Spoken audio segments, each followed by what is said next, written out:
People say men like Garrett Brennan are obsolete. No college degree, no corner office, just two hands and the kind of knowledge that comes from 15 years fixing what breaks when nobody's looking.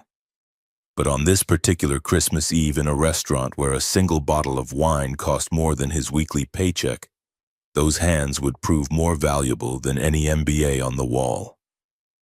4 hours before everything fell apart, Garrett sat at his kitchen table in Sunset Park teaching his son how to resurrect a 20-year-old walkie-talkie.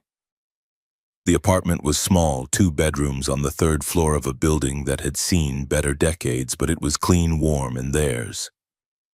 Wyatt hunched over the circuit board, soldering iron trembling slightly in his 10-year-old grip.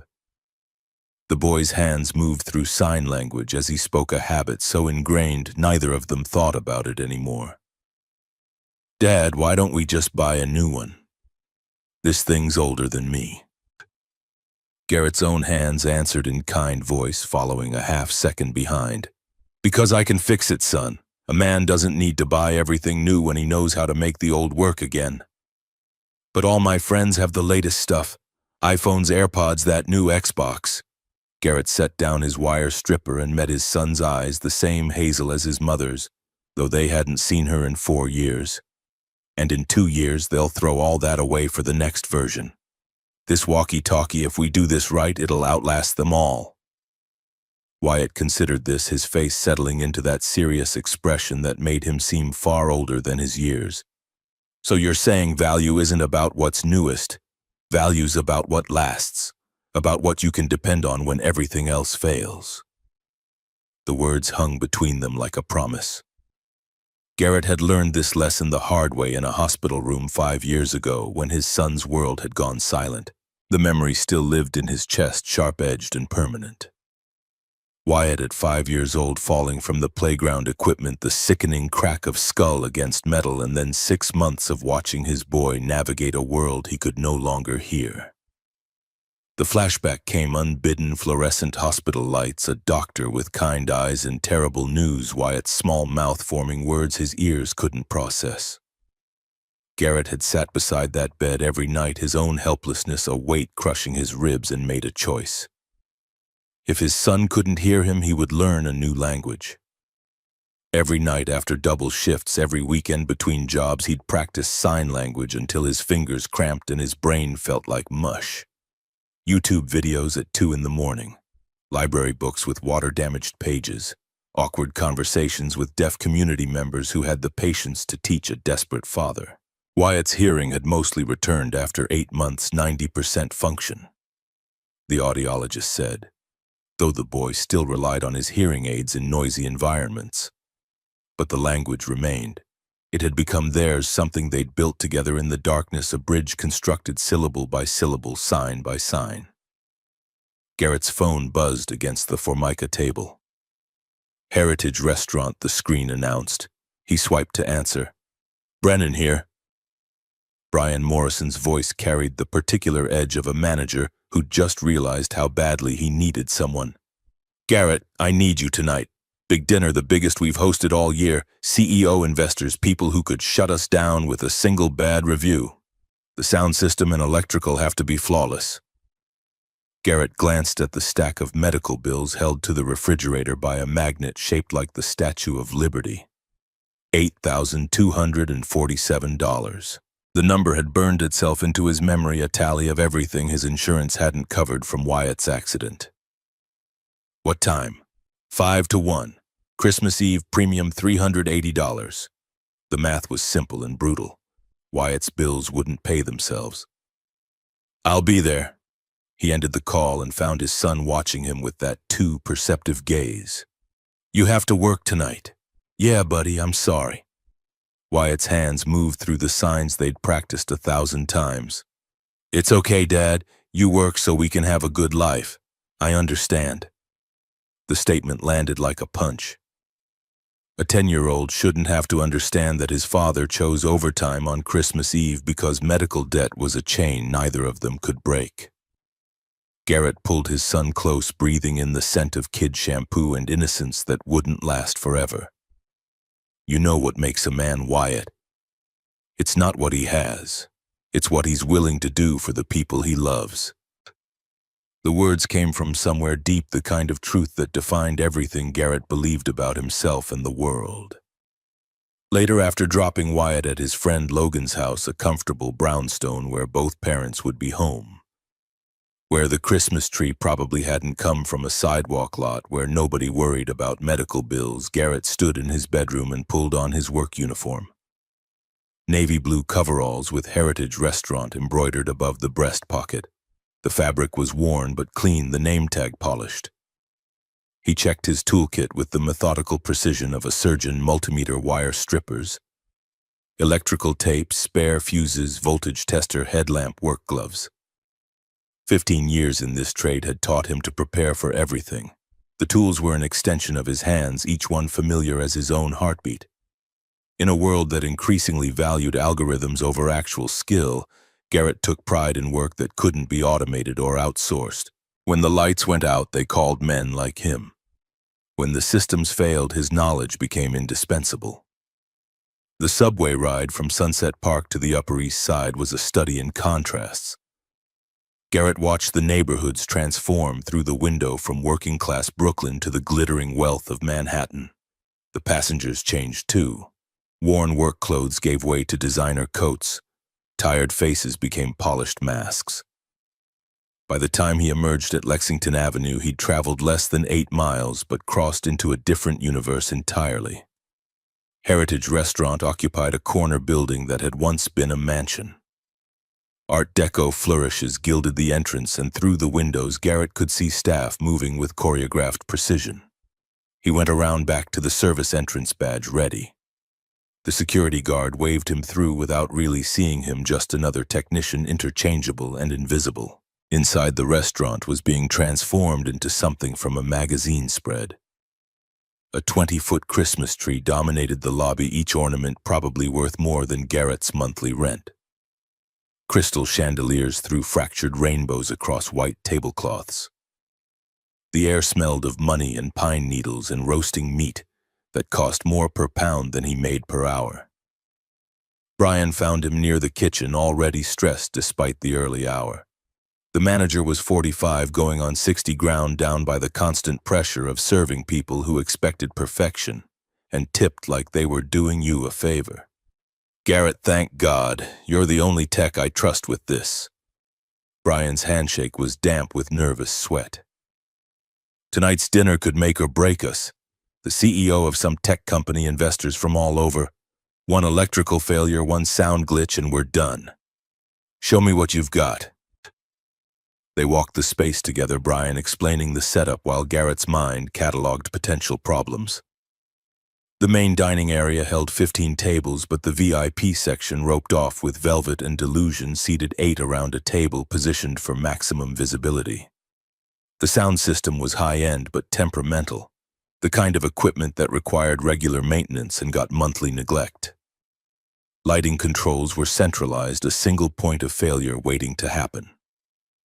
Garrett pulled out his checklist, began running diagnostics. Each speaker got tested individually. Every light switch confirmed operational. The electrical panel received his full attention, circuit by circuit, connection by connection.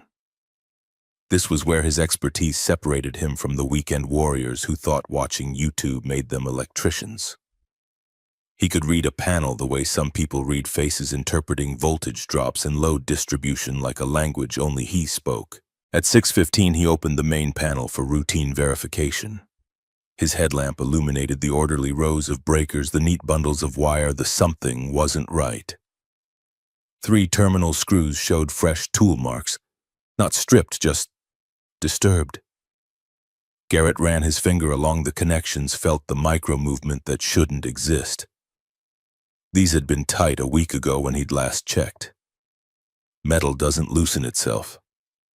He pulled out his phone, photographed the panel from multiple angles, then systematically tightened every loose connection. Probably just vibration from the HVAC system, or maybe whoever did the last kitchen renovation had gotten careless. Still, the wrongness of it nagged at him. 15 years of experience created instincts that were rarely wrong. By 6:45, guests began arriving. Garrett watched from his position near the lighting controls, cataloging the display of wealth, tuxedos that cost more than his car, dresses that required their own insurance policies, jewelry that caught the chandelier light and threw it back like a challenge. These people moved through the world expecting it to bend around them, and mostly it did. Tony, the executive chef, passed by with a tray of something that probably had a French name Garrett couldn't pronounce.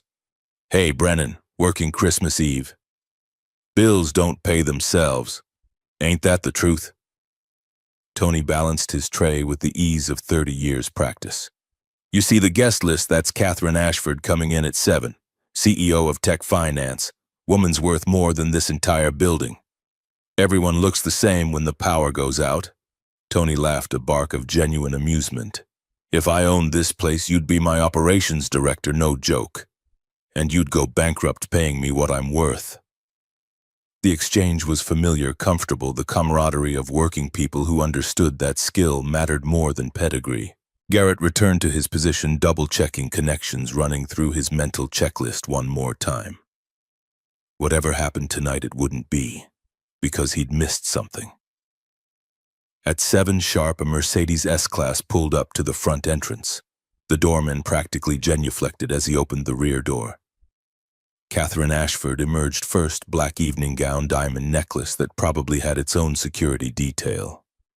The kind of presence that made everyone in her orbit stand a little straighter. She moved like someone accustomed to being the most important person in any room. And from what Tony had said, she usually was. But Garrett's attention caught on the small figure that followed her out of the car. A girl, maybe 8 or 9, wearing a red velvet dress that should have made her look festive but somehow made her look fragile instead. She clutched a stuffed bear like a life raft, and her eyes, even from this distance, Garrett could see them scan the environment with an intensity that reminded him of Wyatt during those first months after the accident. The girl's head turned, constantly tracking movement, reading lips, compensating. She wore hearing aids, discreet but visible if you knew what to look for. And Garrett knew. He'd spent enough time in audiologists' waiting rooms to recognize the signs of a child navigating a world not built for her needs. Something in his chest tightened. Recognition, maybe, or memory, or just the universal response of a parent seeing a kid who was struggling while the adults around her remained oblivious. Donovan Pierce arrived next, silver-haired and supremely confident in a way that suggested old money and older connections. He greeted Catherine with the kind of warmth that didn't quite reach his eyes, then glanced down at the girl with an expression Garrett had seen before, the look adults give children they consider inconvenient. "Catherine, wonderful to see you. Tonight's crucial, as we discussed. The board is watching closely." Catherine's smile was professional perfection, revealing nothing. "Everything's under control, Donovan." "Excellent. Though perhaps," he gestured vaguely at the girl, "would a quieter environment be better for Nora stays with me." The words were polite but final, closing the conversation before it could fully form. Garrett filed the exchange away, something political happening here, some undercurrent he didn't fully understand. Not his business. He was here to keep the lights on and the speakers functional, nothing more. But he couldn't stop watching the girl Nora. The way she flinched when someone laughed too loud. How her fingers tightened on the stuffed bear every time the ambient noise level increased. She was drowning in sensation, overwhelmed by input her brain couldn't process into meaning, and nobody seemed to notice. Simone Blake, a woman in her 30s with the sharp efficiency of a professional handler, appeared at Catherine's elbow. Her voice was low, but Garrett's position near a speaker pickup let him hear every word. 15 minutes at the main table for photographs. Then we moved Nora to a side table with Julia. Perfect optics, minimal risk." Catherine's jaw tightened fractionally, but she nodded. "Understood. Risk. They were calling the kid a risk." Garrett felt anger flare hot and immediate in his gut. This child wasn't a problem to be managed. She was a person struggling in an environment designed for everyone except her. The VIP table filled quickly. Thaddeus Monroe commanded immediate attention, 62 years old with steel blue eyes and the kind of presence that suggested he'd built his fortune through sheer force of will. The other investors arranged themselves with the careful choreography of people accustomed to power. Margaret Brennan, venture capital shark in designer heels. Lawrence Torres, real estate mogul with a smile like a threat. Susan Wright, tech industry veteran who'd outlasted 3 generations of Silicon Valley upstarts. Nora was seated beside her mother in a chair too large for her frame. Her feet didn't touch the ground. The table height forced her to crane her neck to see faces, making lip-reading nearly impossible. Around her, conversations exploded in multiple directions: market volatility, quarterly projections, board dynamics, the endless narcissism of people who mistook money for importance. The girl's hearing aids picked up everything and translated it into incomprehensible noise. Garrett could see it in her face, the way her eyes unfocused, slightly overwhelmed by stimulus that provided no information. She was trapped in a prison of sound that meant nothing, surrounded by people who could communicate effortlessly while she remained isolated by her own biology. Catherine was presenting to Monroe, animated and confident in her element. Charts appeared on a tablet. Hand gestures emphasized points about growth trajectories and market positioning. She was brilliant. Garrett could see that even without understanding the content. Every inch, the CEO commanding respect through sheer competence and preparation. But her hand rested on the table 6 inches from her daughter's, and that distance might as well have been miles. Catherine's focus was entirely on the deal, on the presentation, on everything except the child beside her. Occasionally, she'd pat Nora's hand. An absent gesture, automatic and meaningless. The kind of touch that acknowledged presence without providing connection. Garrett knew that feeling. He'd been that parent once, physically present but mentally absent, too consumed by crisis management to see what his son actually needed. The similarity made him ache. At 7:26, Nora stood up. Just stood so quietly that nobody noticed. The adults were too engaged in their conversations, their negotiations, their performance of importance. The girl clutched her bear and walked away from the table, heading toward the dimmer corridor that led to the restrooms and service areas. Still nobody noticed, except Garrett. His first instinct was professional: notify a manager, let them handle it. But something stopped him. The girl's body language spoke volumes. This wasn't a child who was lost. This was a child who had chosen exile over chaos, who had decided that being alone was better than being surrounded by people who couldn't understand her. He followed at a distance, keeping her in sight. The hallway grew quieter as they moved away from the dining room, the ambient noise dropping to manageable levels. Nora found a corner near a door marked "Maintenance, Staff Only," and simply stopped. Stood there, breathing deep, letting her nervous system settle. The bear was clutched so tightly her knuckles had gone white. Garrett approached slowly, making sure she could see him coming. Sudden movements scared kids, especially kids who'd learned the world was unpredictable. He knelt to bring himself to her eye level, something he'd learned from countless interactions with Wyatt, a way of saying, "I see you as an equal," without using words. Then he did something that would change everything. He placed his hand over his heart and signed, "Hello, are you okay?" The girl's eyes went wide. Actually wide, her whole face transforming from wary resignation to shocked hope in the space of a heartbeat.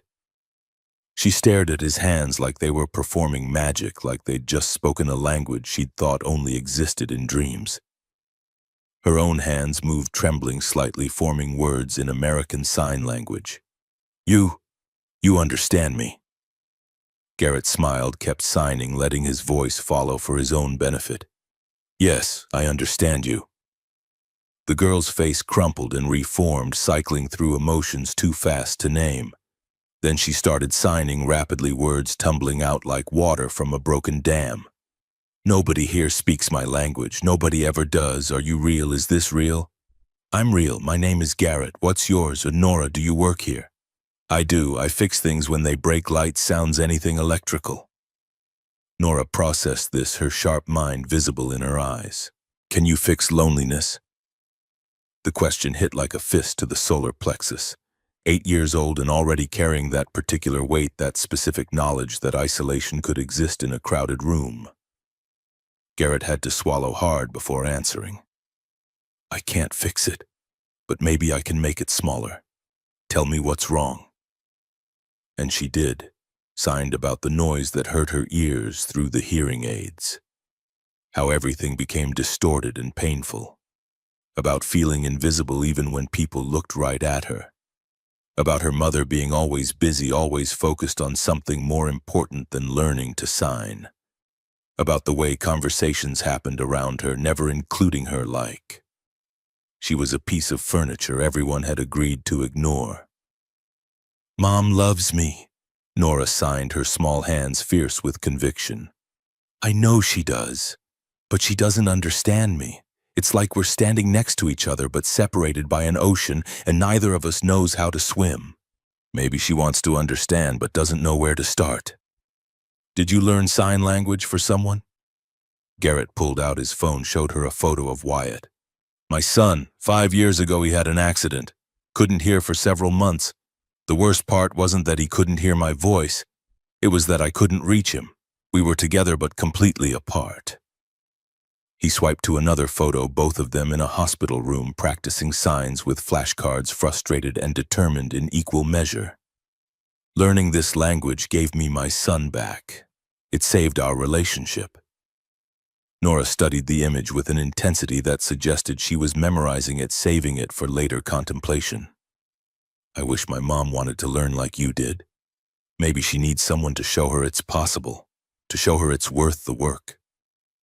Something shifted in Nora's expression, a flower opening toward light. She signed the word friend with careful deliberation, making it a question. Garrett repeated the sign back, making it an answer. Friend. Her smile transformed her entire face.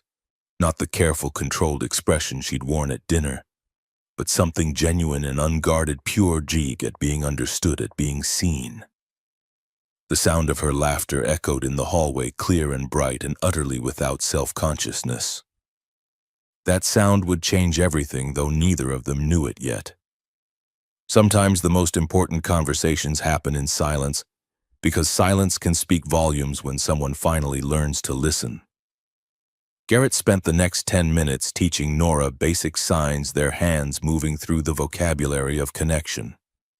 This is thank you. This is brave, and that's what you are. This is help. This is safe. Nora practiced each one with the quick absorption of a child whose brain was primed for language acquisition. She was hungry for this, starved for communication that came naturally instead of through constant translation and compensation. You're really good at this, Garrett signed. How long have you been learning? 3 years in school. But nobody at home signs, so I forget sometimes. Use it or lose it, my teacher says. Then we'll practice. I'm going to be working here for a few more hours. If you need anything, if you get overwhelmed again, you come find me. Deal? Nora's eyes welled up, and for a horrible moment Garrett thought he'd said something wrong. But then she signed, nobody's ever said that before, that I could come back, that they'd be here. The simple statement contained universes of loneliness, years of being the child people accommodated but never truly welcomed. Garrett wanted to gather her up and tell her she deserved better, that the world should bend to meet her instead of constantly demanding she contort herself to fit. But he was a stranger in a work uniform, and there were boundaries even kindness couldn't cross. So instead he signed, I'm here tonight, and I promise you're safe with me. Meanwhile, back at the VIP table, Catherine Ashford was in the middle of explaining her company's Q1 projections when she became aware of an absence. The awareness came slowly, filtering through layers of professional focus until it reached conscious thought.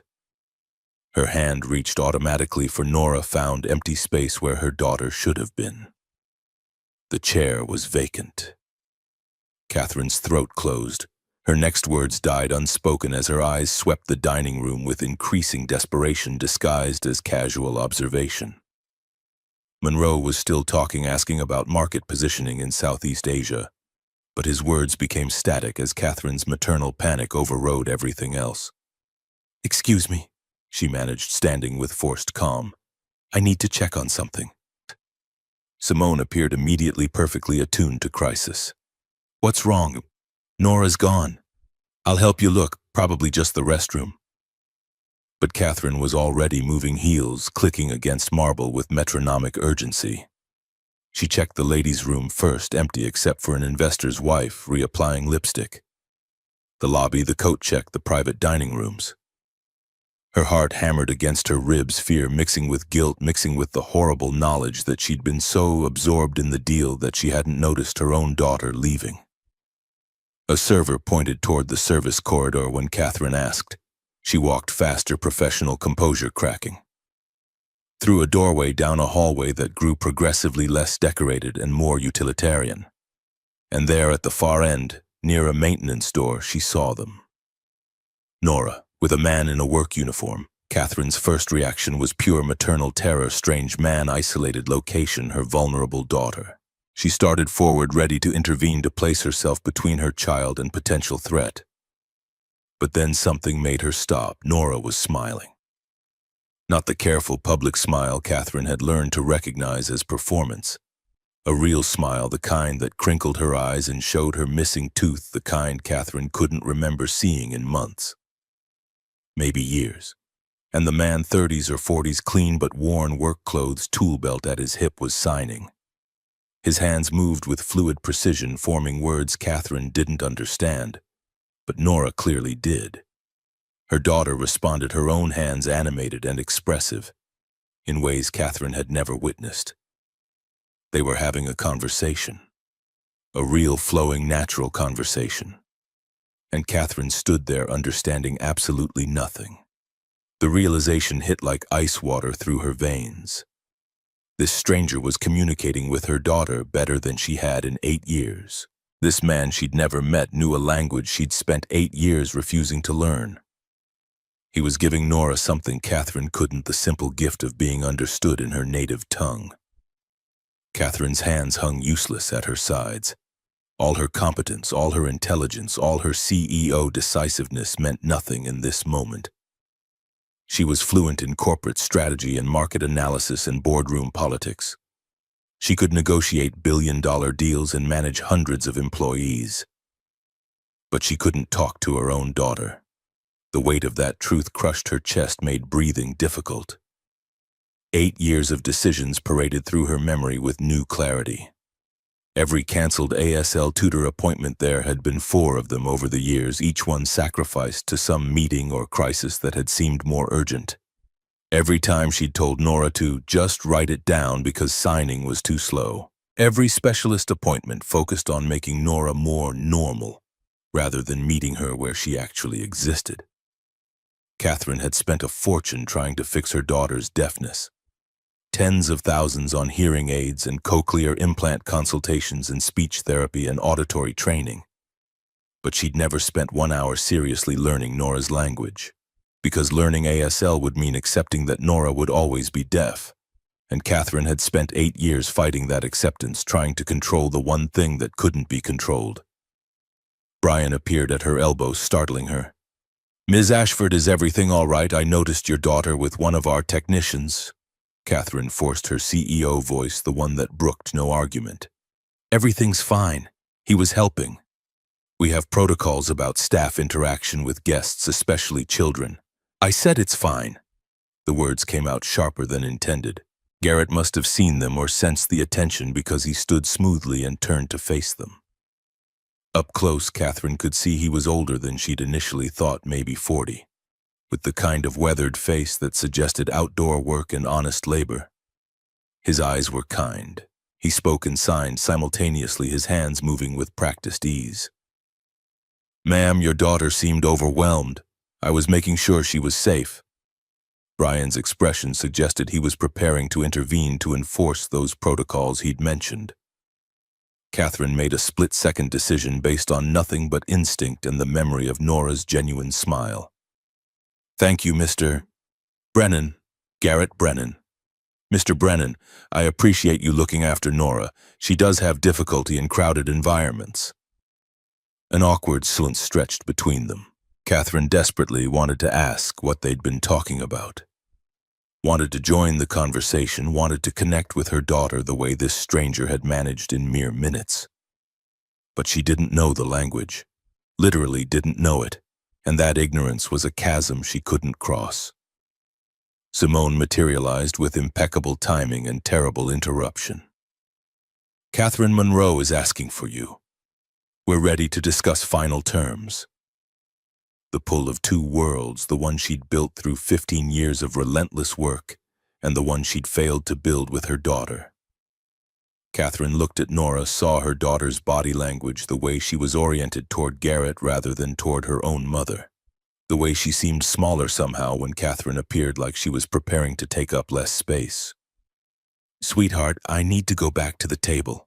Will you stay here for a few minutes? Nora's nod was resigned, expected. She'd clearly learned not to hope for more than fragments of her mother's attention. Garrett spoke up before Catherine could spiral further into guilt. There's a quieter break room down this hallway, ma'am. Less noise, more comfortable. I could show her if that's all right. It should have set off every parental alarm. Letting her daughter go with a stranger to an isolated location violated every safety rule Catherine had ever learned. But something in Garrett's eyes, or maybe something in the way Nora trusted him, instantly overrode those concerns. Please, that would be... Thank you. Catherine returned to the VIP table, but everything had shifted. Monroe was talking about market penetration in emerging economies, and she heard herself responding with the right data points, the correct analysis. But part of her mind remained in that hallway, watching her daughter communicate in a language Catherine didn't speak, feeling the growing certainty that she'd spent 8 years solving the wrong problem. Monroe leaned forward, diamond cufflinks catching light. Ms. Ashford, you seem distracted. Is this deal not important to you? Catherine met his gaze, forcing focus. It's extremely important, Mr. Monroe. I apologize. But internally, she was asking herself a question she'd been avoiding for 8 years. What good was building an empire if she couldn't talk to the person she'd built it for? In the staff break room, Garrett was learning that Nora was far smarter than most adults gave her credit for. She asked questions about his work, not childish questions, but genuine curiosity about how electrical systems worked, why some lights flickered, what made speakers produce sound. She absorbed his explanations like a sponge, making connections and asking follow-up questions that demonstrated real understanding. So electricity is kind of like water in pipes, Nora signed. It flows and you have to make sure the pipes don't leak. That's exactly right. Most people don't understand it that well. Most people don't want to understand, they just want things to work. The observation was far too astute for an 8-year-old. Garrett wondered what other insights Nora had developed through years of watching people who thought she couldn't fully comprehend the world around her. Your mom, he ventured carefully, does she know sign language? Nora's face fell. No. She tried to learn once, I think, but she was too busy. She's always too busy. Being a CEO is demanding. I know, I'm not stupid. The signs were sharp, almost angry. I know her work is important, but sometimes I think, if I could hear, she'd have more time for me. If I was normal, I wouldn't be so much trouble. Garrett's radio crackled before he could respond, Brian's voice requesting a sound check in the main dining room. Duty called, pulling him back to the job he was actually being paid to perform. He signed to Nora, I have to work now, but you can stay here if you want or come watch what I do, your choice. Nora's eyes lit up. Can I really come? As long as you stay close and don't touch anything, safety first. They returned to the dining area together, and Garrett tried to ignore the stares the wealthy guests, wondering why a maintenance worker had a child in tow, the judgment implicit in their expressions.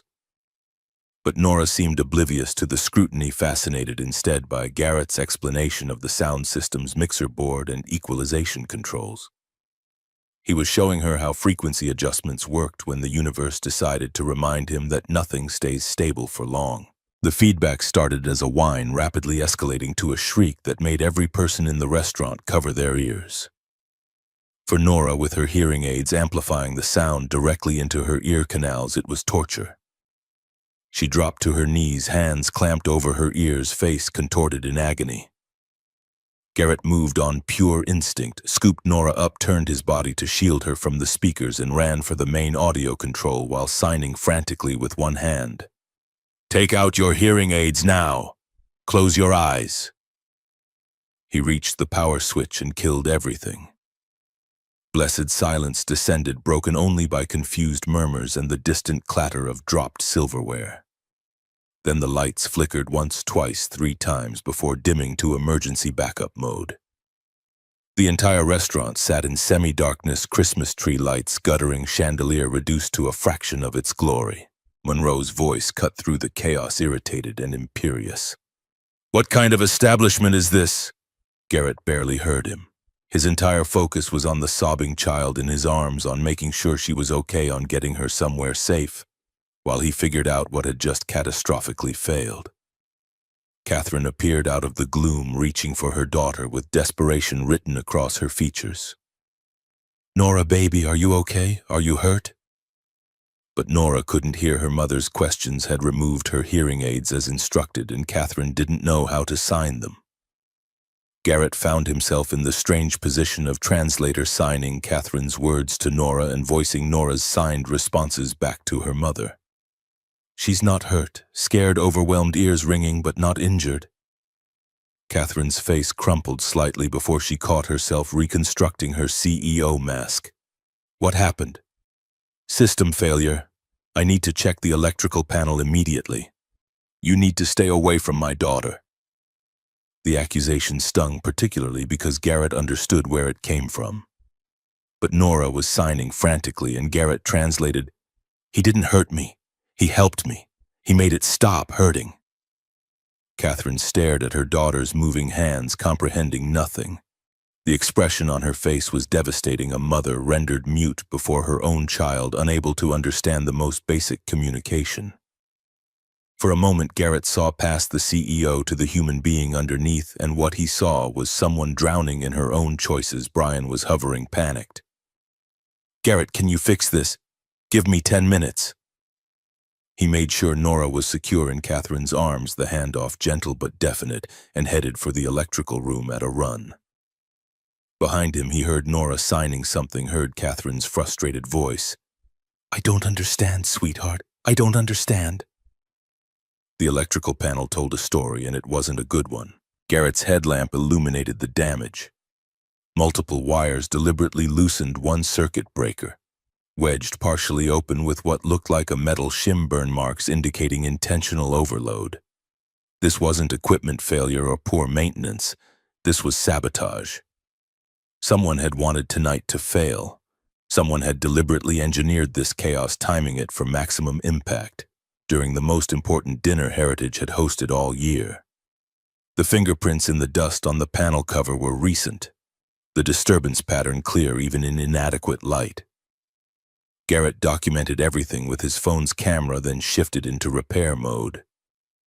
Bypassing damaged circuits, rerouting power through backup systems, replacing blown fuses, testing loads before restore.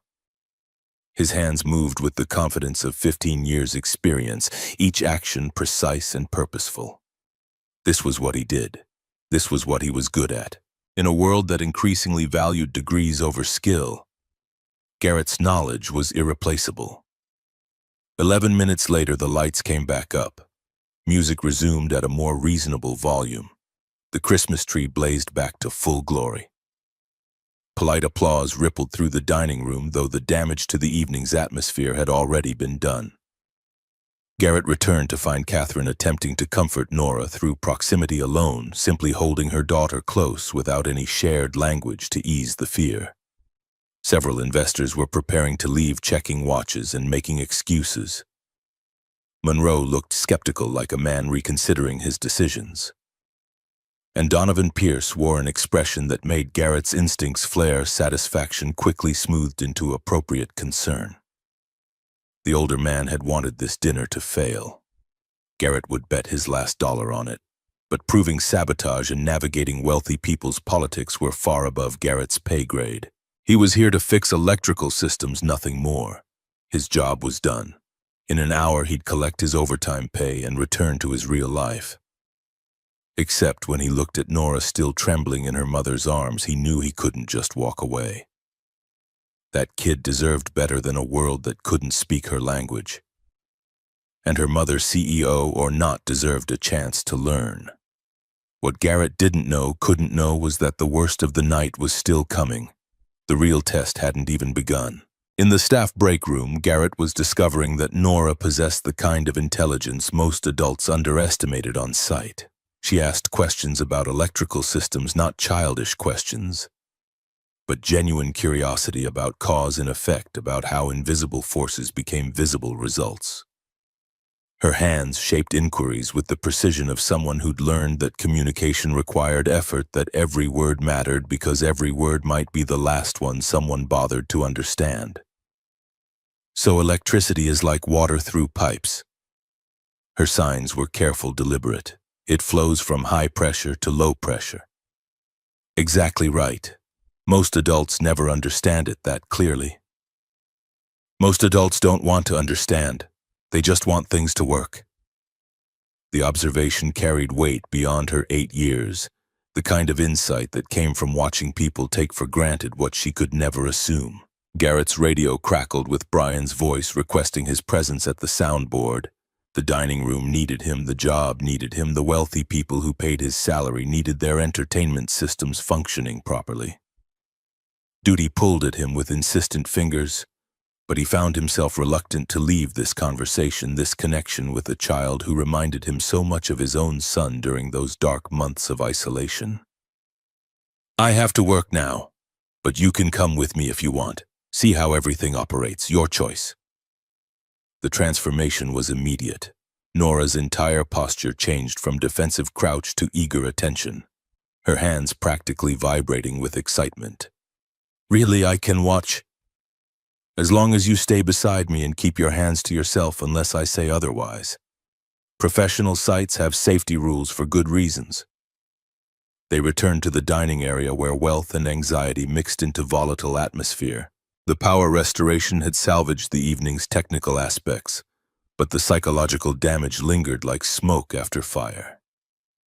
Garrett positioned himself at the soundboard running diagnostics while explaining each step to Nora.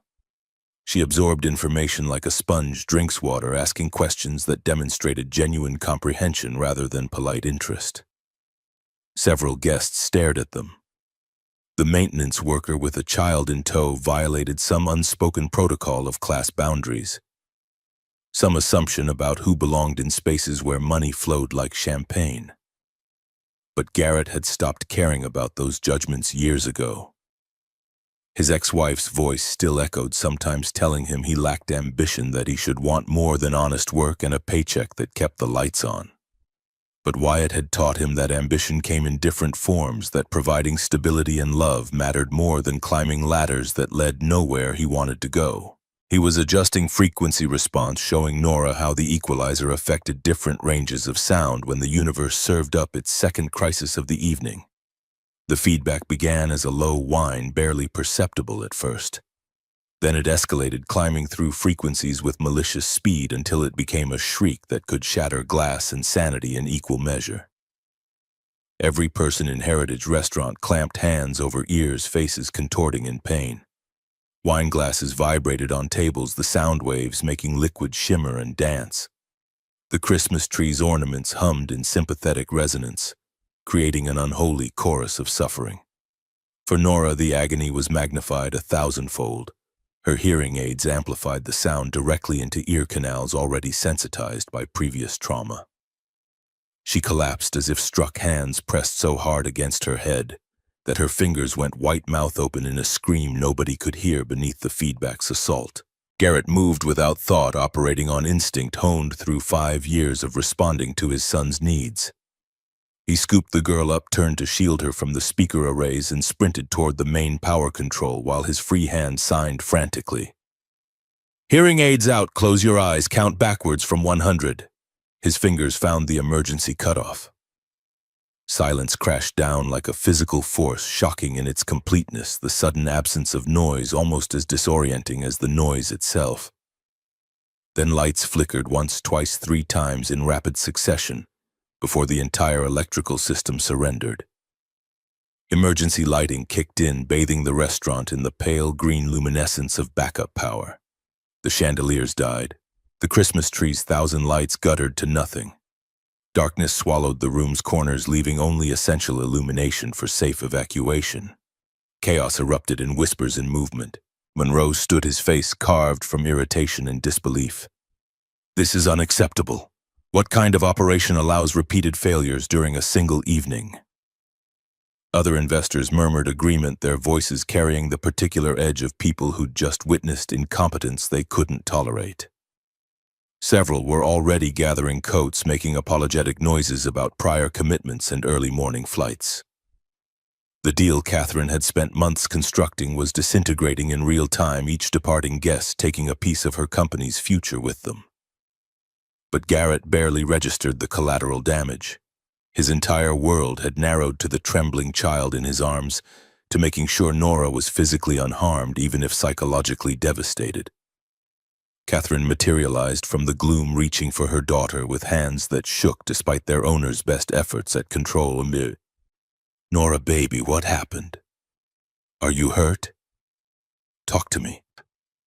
Nora couldn't hear. The questions had removed her hearing aids as instructed, and Catherine's hands hung useless, unable to form the words her mouth spoke. The disconnect was painful to witness, like watching two people on opposite sides of soundproof glass desperately trying to communicate through barriers they didn't know how to breach. Garrett found himself translating his hands, interpreting Catherine's spoken concern into visual language Nora could parse. Your mom wants to know if you're hurt. Nora signed back, her movements still shaky but clear, precise despite the trauma. Not hurt, scared, ears ringing bad, but okay. He saved me. Garrett voiced the response for Catherine, who looked at her daughter's moving hands with an expression that suggested she was watching ancient hieroglyphics. Mysterious, important, completely incomprehensible. The frustration in her face was palpable. The helplessness of a woman accustomed to solving problems, confronting one she had no tools to address. What happened to the system? Catherine's CEO voice had returned, searching for someone to hold accountable for something she could control in a situation rapidly spiraling beyond her grasp. System failure. Could be the same issue as before or something new. I need to check the electrical panel immediately. You need to... Catherine stopped herself, visibly swallowing whatever accusation had been forming. Her eyes went to Nora, saw the way her daughter was clinging to Garrett rather than reaching for her own mother, and something in her face cracked before she forced it back into professional neutrality. Brian appeared, sweating through his shirt despite the December cold seeping through inadequate insulation. Garrett, please tell me you can fix this, please. Give me 10 minutes, maybe 15. He transferred Nora to Catherine's arms, making the handoff gentle but definitive. The girl went reluctantly, her hands already forming questions. Her mother couldn't read her eyes, seeking Garrett's face for reassurance Catherine couldn't provide. Catherine's expression as she accepted her daughter showed such raw vulnerability that Garrett had to look away. Some pain was too intimate for strangers to witness, too personal to acknowledge without invitation. The electrical room's panel told a story that turned Garrett's blood cold. His headlamp revealed systematic destruction masquerading as malfunction. 3 circuit breakers had been deliberately forced open with metal shims, precision work, not random damage. Wire connections showed tool marks from recent tampering, the copper still bright where insulation had been stripped back beyond safety margins. Burn patterns across the bus bars indicated someone had created an intentional short circuit, timing it to overload at peak demand. This wasn't accident or negligence. This was sabotage executed by someone with electrical knowledge and malicious intent. Garrett documented everything methodically. Photos from multiple angles capturing the evidence in harsh LED light. Close-ups of the shim marks, the distinctive tool impressions that could identify the equipment used. The dust pattern on the access panel showing fingerprints from entry within the last 2 hours. His work logs proved he'd checked this panel at 6:15 and found it secure. Someone had accessed it between 6:30 and 8, deliberately engineering failure for maximum impact during Heritage's most important event of the year. The why nagged at him like a splinter under skin. Random vandalism seemed unlikely in a restaurant this exclusive, with security protocols and employee vetting and the kind of clientele that demanded safety. Competitor sabotage possible but overcomplicated. There were easier ways to damage a restaurant's reputation. No, this felt personal, targeted. Someone wanted tonight specifically to fail. Wanted Catherine Ashford's critical dinner to collapse into chaos witnessed by the investors who controlled her company's future. Donovan Pierce's satisfied expression replayed in Garrett's memory. The man had looked pleased when the systems failed, had immediately suggested reconvening another time, had used the crisis to question Catherine's control and competence. Benefit plus opportunity usually equaled motive, but Garrett was a tradesman, not a detective. His job was fixing broken systems, not unraveling corporate conspiracies or playing amateur sleuth in dramas that existed far above his social station. He rebuilt the circuit routing, bypassing damaged sections and redistributing loads across undamaged breakers. The work required focus and precision. One mistake could cause cascading failures, or worse, an electrical fire that would truly end the evening in disaster. Garrett's hands moved with unconscious competence. Muscle memory guiding wire placements and connection tightening, while his mind calculated load factors and safety margins. 12 minutes after Catherine's world had plunged into darkness, light returned. The chandelier blazed back to full glory, its crystal prisms throwing rainbows across white tablecloths. The Christmas tree rekindled, its 1,000 points of colored radiance, ornaments glittering like promises. Background music resumed at carefully modulated volume, no longer threatening to shatter eardrums. Applause rippled through the dining room, though it sounded more relieved than celebratory, more grateful that ordeal had ended than impressed by its resolution. Garrett emerged to find the evening's social architecture permanently altered. Several investor couples had already departed, unwilling to stake fortunes on a CEO who couldn't maintain basic infrastructure during a critical presentation. Monroe remained, but his body language suggested he was one more disruption away from leaving, one more failure away from writing Catherine off as too chaotic to trust with $400 million. Catherine stood near the VIP table, Nora beside her in a chair, and even from across the room, Garrett could see the desperation Catherine was working to conceal behind professional composure. Then Simone Blake materialized at Catherine's elbow, leaning close to whisper with urgent intensity. Catherine's face went pale, then carefully blank, the kind of studied neutrality that suggested panic being forcibly suppressed. Whatever news Simone delivered, it wasn't good. It was in fact catastrophic. "We have another problem." Simone's voice carried just far enough for Garrett to hear as he approached to confirm systems were stable. "The USB drive with all the financial projections and contract terms, it's missing." Catherine's control fractured for a microsecond before reassembling.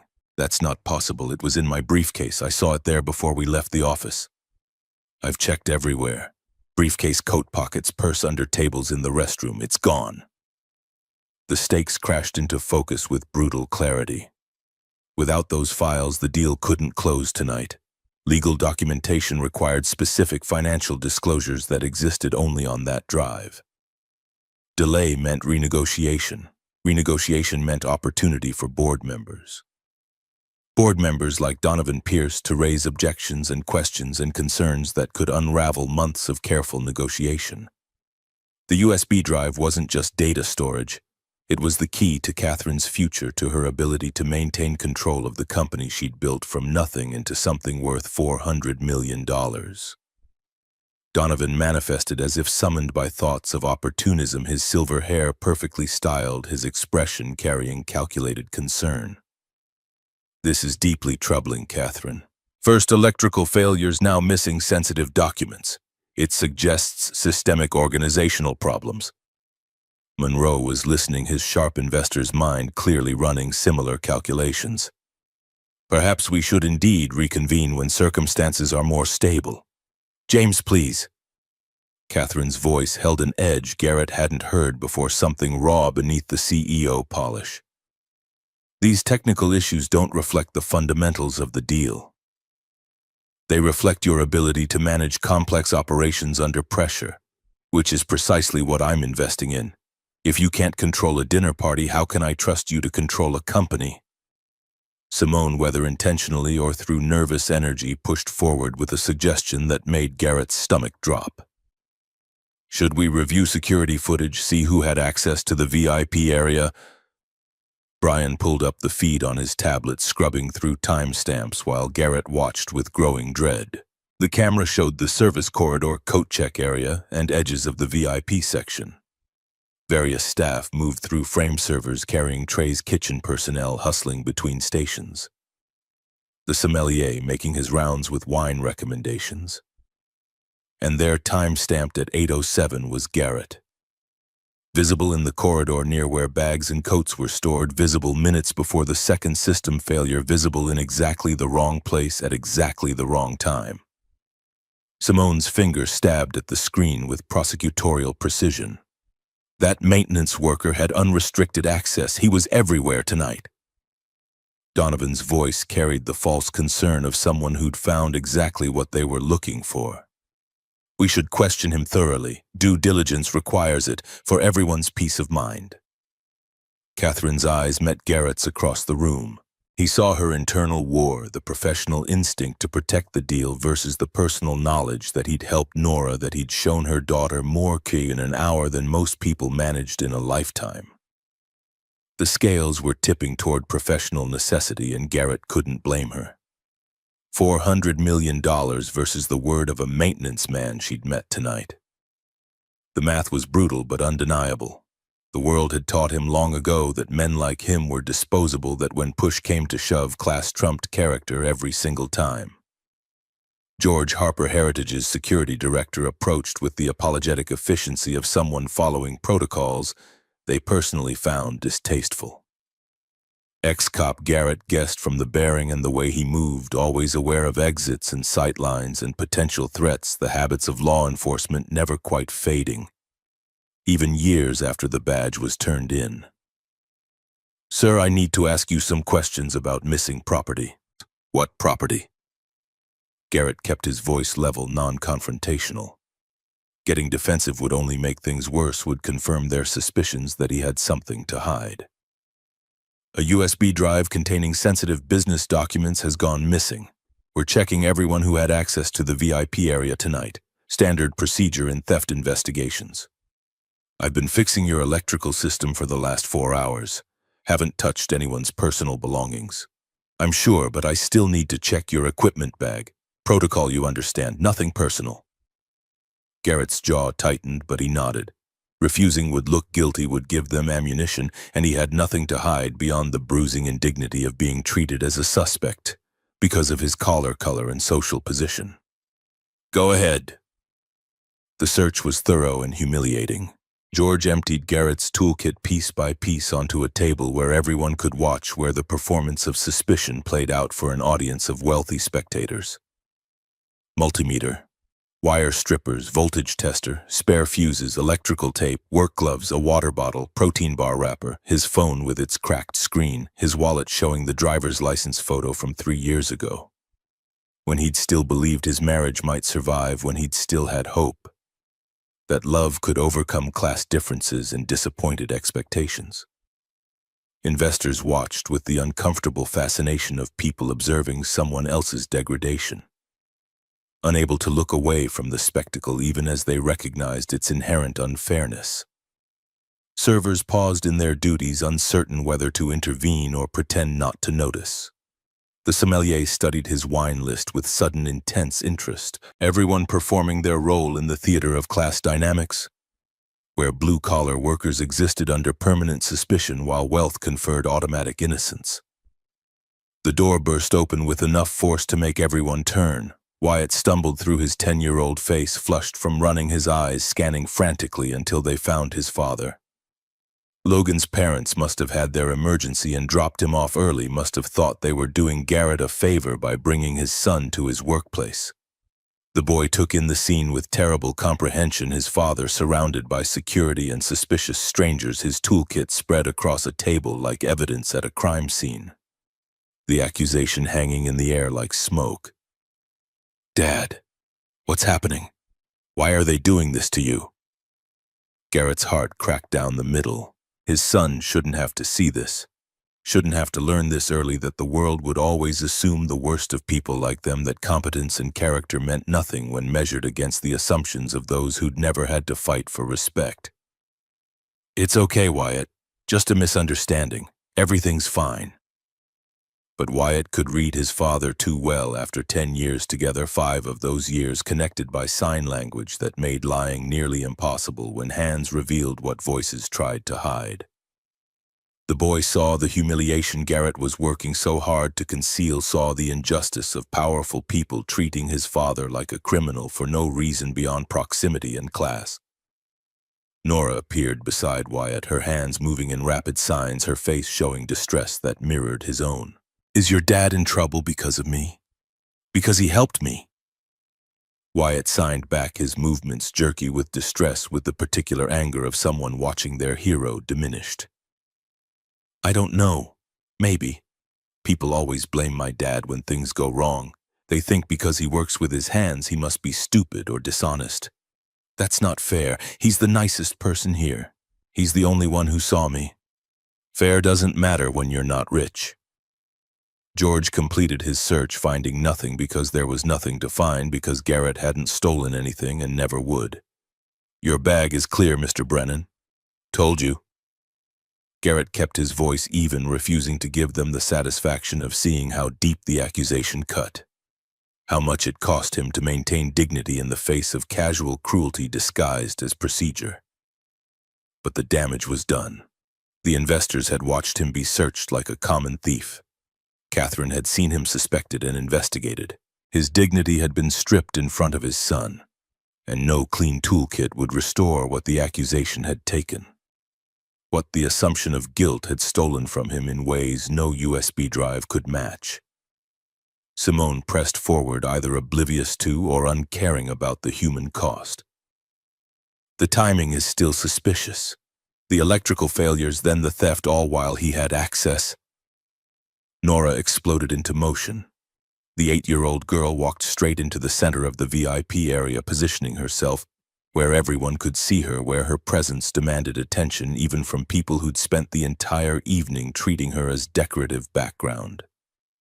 She set down her stuffed bear with deliberate ceremony, making space for what she needed to say, for the testimony she needed to deliver. Then her hands began to move. The signs came fast and furious, her small hands slicing through air with passionate precision, with the accumulated frustration of 8 years spent being invisible to people who could see. She was speaking, truly speaking, in her native language, delivering a testimony that mattered more than any adult's opinion, that carried more truth than any security footage or circumstantial evidence. "He didn't steal anything. He's a good man. He helped me when I was scared and nobody else cared. He fixed the noise when it hurt me. He protected me. Why are you being mean to him? Why are you punishing kindness? This is wrong. You are wrong." The words were invisible to everyone except those who knew the language. Monroe saw a child making gestures, her face contorted with emotion he couldn't interpret. The other investors exchanged uncomfortable glances, unsure how to respond to a deaf child's visible distress, uncertain whether her movements constituted communication or merely theatrical display. One investor whispered to another, "What is she doing?" The whole room watched Nora speak and heard nothing at all. Her testimony, her defense, her passionate declaration of truth fell on ears that couldn't process silence into meaning, that needed sound to recognize communication, that mistook her language for pantomime. Catherine's face showed comprehension without understanding. She knew her daughter was defending Garrett, but couldn't parse the specific words, couldn't translate passion into language, couldn't bridge the gap her own choices had created. The shame of that ignorance must have been overwhelming, because Catherine dropped to her knees beside Nora despite the evening gown, despite the investors watching, despite every professional instinct that said, "Maintain distance and control," that said, "CEOs don't kneel." Catherine's hands moved clumsily, forming signs that were clearly wrong. Her face tight with concentration and desperation. "What are you saying, sweetheart? I'm trying to understand." Nora caught her mother's hands, corrected the finger positions, shaped them into proper signs with the patience of someone who'd spent years teaching without recognition. Then slowly, painfully slowly for both of them, he didn't do bad thing. The simple sentence took 30 seconds to convey. 30 seconds of a CEO learning her own inadequacy while her company's future hung in the balance. While investors watched and judged and calculated whether this woman could be trusted with their money when she couldn't communicate with her own When Catherine stood and faced the room, her voice carried absolute conviction, the kind of certainty that came from finally understanding what mattered. My daughter just gave testimony. Most of you didn't understand it because she spoke in American Sign Language, a language I should have learned 8 years ago, but didn't, because I was too busy, too focused on everything except what mattered most. She paused, letting the admission settle. She said Mr. Brennan is innocent, that he protected her, that he helped her when she needed help, and I believe her. Donovan scoffed, his carefully constructed sympathy cracking into condescension. Catherine, she's 8 years old. She doesn't comprehend the complexities of corporate espionage, or she comprehends more than anyone here. Catherine's words cut like surgical steel, precise and devastating. She reads people because she has to. She sees truth because lies require sound to hide in, because deception relies on tone and inflection she can't hear. My daughter can't be fooled by smooth voices or persuasive rhetoric. She only sees what people actually are, and she says he's innocent. Monroe watched this exchange with the assessment of someone calculating character against capital. Most CEOs would sacrifice anyone for a $400 million deal. Then I'm not most CEOs, and if that's a problem for you, then this isn't the right partnership. Apparently not. Interesting choice, Ms. Ashford. Very interesting indeed. Monroe's expression remained unreadable, his poker face perfected through decades of high-stakes negotiations. Catherine held his gaze without flinching, without the desperate pleading most people in her position would display. My daughter's word matters more than any contract. Her judgment is worth more than any investment. If believing her costs me everything I've built, then I'll start building again tomorrow. But I won't betray her trust. Not for $400 million, not for anything. Real love isn't about finding the easy path. It's about walking the hard path together, even when the cost seems unbearable, even when everything you've worked for hangs in the balance. The room held its breath. Garrett watched his future employment and Catherine's corporate control balance on the edge of a knife made from principle and desperation. Then something unexpected happened. Garrett spoke, his voice carrying the rough authority of someone who'd found evidence rather than theory. Mr. Morrison, may I show everyone something? Brian looked uncertain but nodded. Garrett pulled out his phone, opened the photos he'd taken in the electrical room. The system didn't fail by accident. Someone sabotaged it, deliberately, tonight. He swiped through images explaining what civilians wouldn't understand. These are fresh tool marks. This is a shim wedged to force a circuit open. These burn patterns show intentional overload. I checked this panel at 6:15, everything was secure. Someone accessed it between 6:30 and 8, right before both failures. This wasn't accident or negligence, this was engineered. Catherine's face transformed as she processed implications as connections clicked into place with the clarity of sudden understanding. Who would sabotage my dinner? Someone who benefits from it failing, someone who wants you to look incompetent in front of investors who control your future, someone who orchestrated chaos to manufacture evidence of poor leadership. The accusation hung unspoken but understood. Everyone's eyes shifted to Donovan Pierce, whose expression had gone carefully neutral. Too neutral, the kind of studied blankness that suggested guilt pretending to be innocence. That's a serious allegation with no evidence connecting it to anyone specifically, Donovan said smoothly, his voice maintaining its polished calm even as his eyes betrayed concern. Sabotage could be random vandalism, a disgruntled employee, competitor, espionage. Pointing fingers without proof is irresponsible and potentially libelous. Garrett wasn't a detective or investigator. His expertise ended at electrical systems and basic human observation.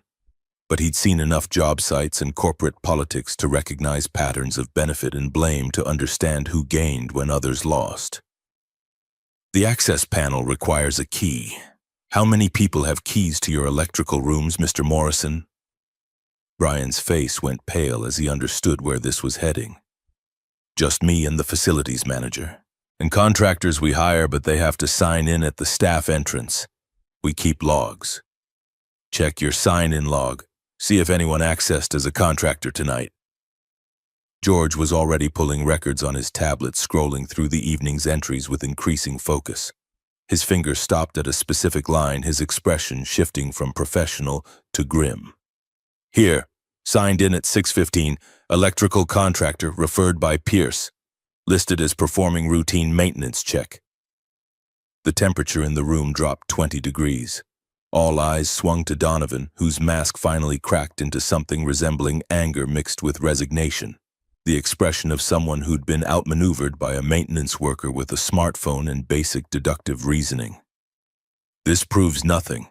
Someone could have used my name without authorization. Let's check the security footage from the electrical room. George was already scrubbing through camera feeds, finding angles that covered the utility areas. There, 6:47. Man in contractor's uniform wearing a cap pulled low. Can't see his face clearly, but the body language, the gait. The figure's movements were distinctive. The way he carried his shoulders, the slight favor of his left leg. Small mannerisms that suggested identity even without facial recognition. And when he turned slightly toward the camera, his profile caught enough light to confirm he wasn't a stranger to this building or these people. Simone made a small sound of recognition and distress, her hand rising to cover her mouth. I know him. That's Marcus Reed. He does consultation work for various companies. Donovan's hired him for projects before troubleshooting, competitive intelligence gathering, that sort of thing. The conspiracy was unraveling in real-time threads, pulling loose to reveal the framework beneath. Donovan had orchestrated the sabotage, had used tonight's dinner as manufactured evidence of Catherine's incompetence, had planned to leverage the chaos into forcing her removal as CEO. Catherine's face showed betrayal beneath the shock, the particular pain of someone realizing they'd been stabbed by a friend. Donovan, we built this company together. 15 years of partnership, 15 years of trusting each other. How could you do this? Donovan's expression hardened into something closer to his actual feelings. The mask gone, revealing the man who'd spent months building this particular trap. Because you're destroying what we built. Look at the numbers, Catherine. Really look at them, not through the rose-colored glasses of maternal devotion. He pulled a folder from his briefcase, spread documents across the table with the confidence of someone who'd prepared this presentation carefully. Quarterly earnings down 18% year over year. You've missed 40% of executive meetings in the last 18 months, all for Nora's appointments and therapy sessions and school events. 3 major clients left for competitors, citing lack of leadership attention. Stock price declining steadily. The board sees it, the market sees it, everyone sees it except you. His voice carried genuine frustration rather than performative anger, the conviction of someone who believed they were right despite the methods being wrong. You can't be a fully committed CEO while managing a special needs child. Something has to give, someone has to make the hard decision. I was trying to force you to make the choice you're too stubborn to make yourself. Step down, let someone with full attention run the company, spend time with Nora. It's better for everyone, the company, the employees, the shareholders, and most importantly, your daughter, who needs you more than tech finance does. The gray villain revealed. Not evil, not motivated by greed or hatred or simple malice. Just someone who'd decided he knew best, who'd convinced himself that betrayal was actually rescue, that destroying someone's career was somehow saving them from themselves. Catherine's response came quiet but absolute, with the finality of a door closing forever. You're right about one thing. Something has to give. Donovan looked hopeful for a moment, thinking he'd won despite the exposure, thinking his logic had finally penetrated her stubborn resistance. But it's not going to be my daughter. Catherine's voice strengthened with each word gaining power from certainty rather than volume. I'd rather lose every dollar I've ever made than lose the reason I made it.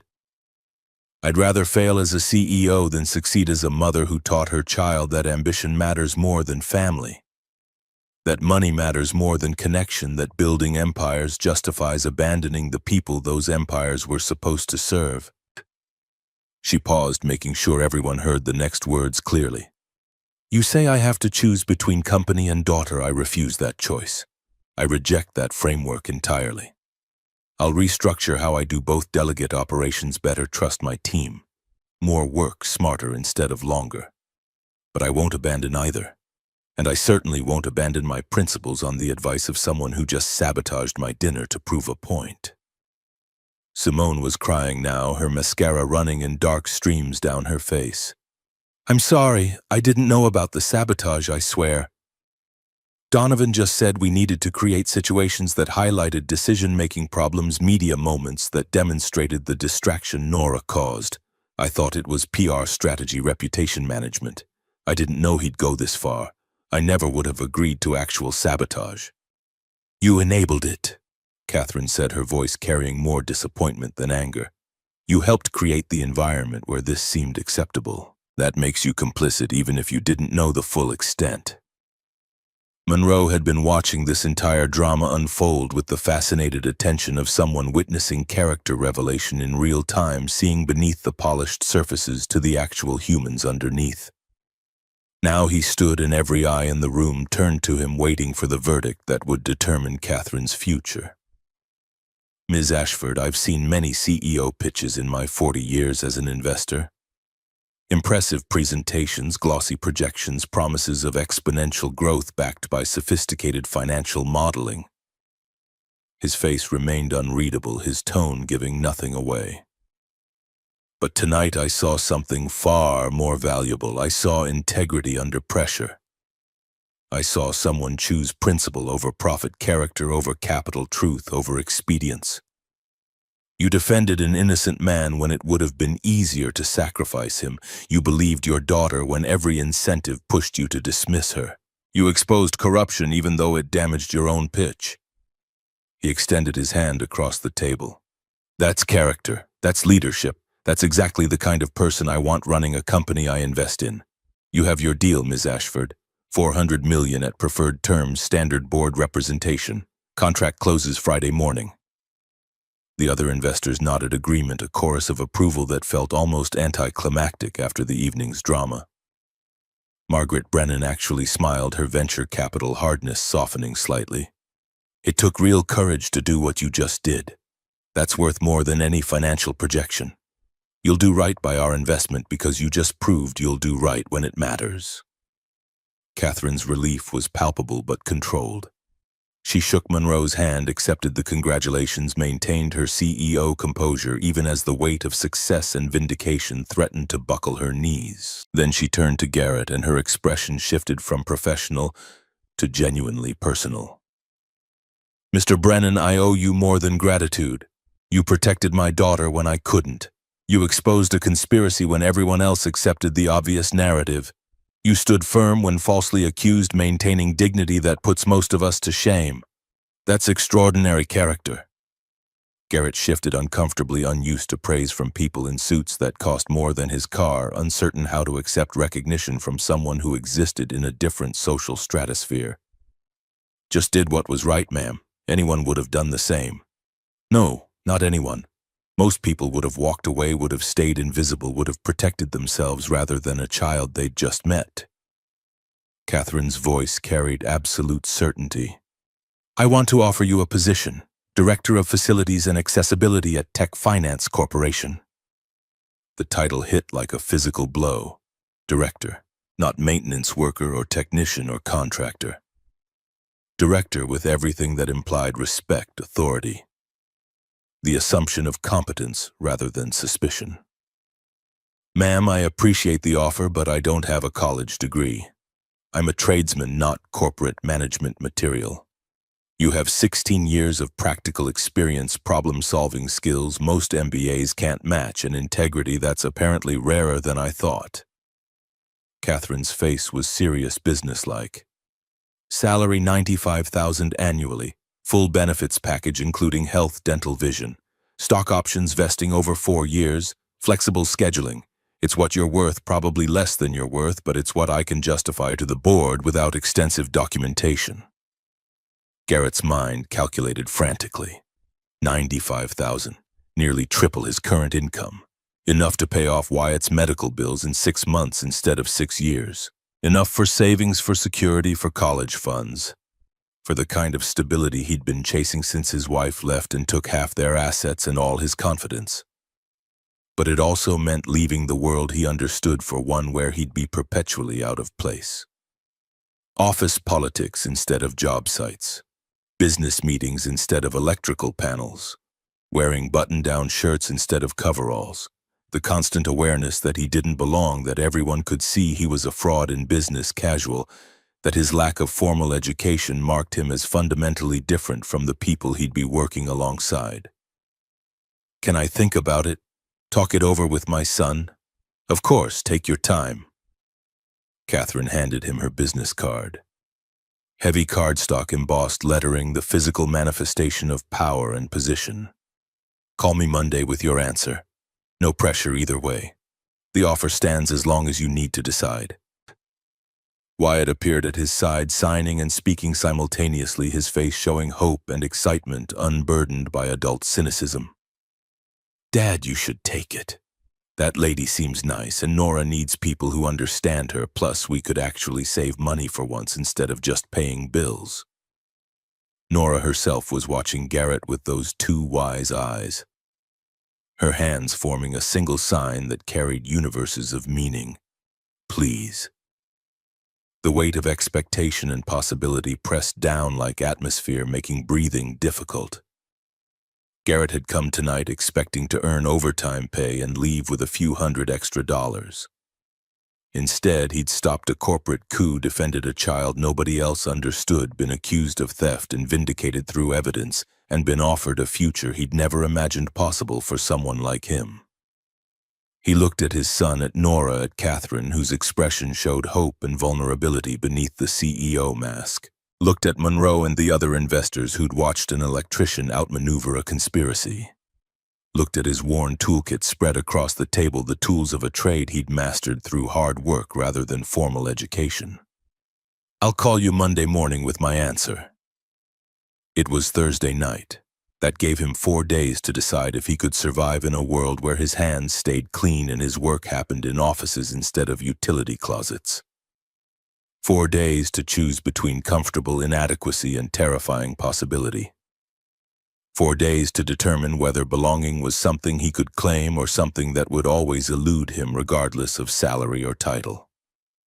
But as he gathered his toolkit and prepared to leave, Nora ran over and hugged him fiercely, her small arms wrapped tight around his waist, her hands signed against his chest where he could feel but not see them.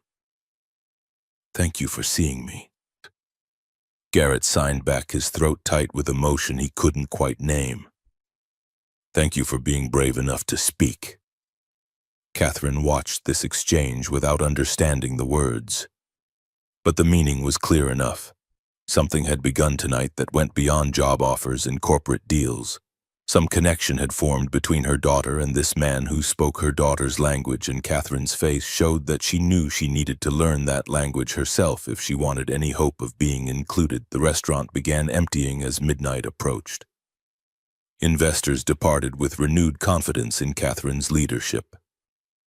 Staff cleaned up the evening's chaos, their relief palpable that disaster had been averted.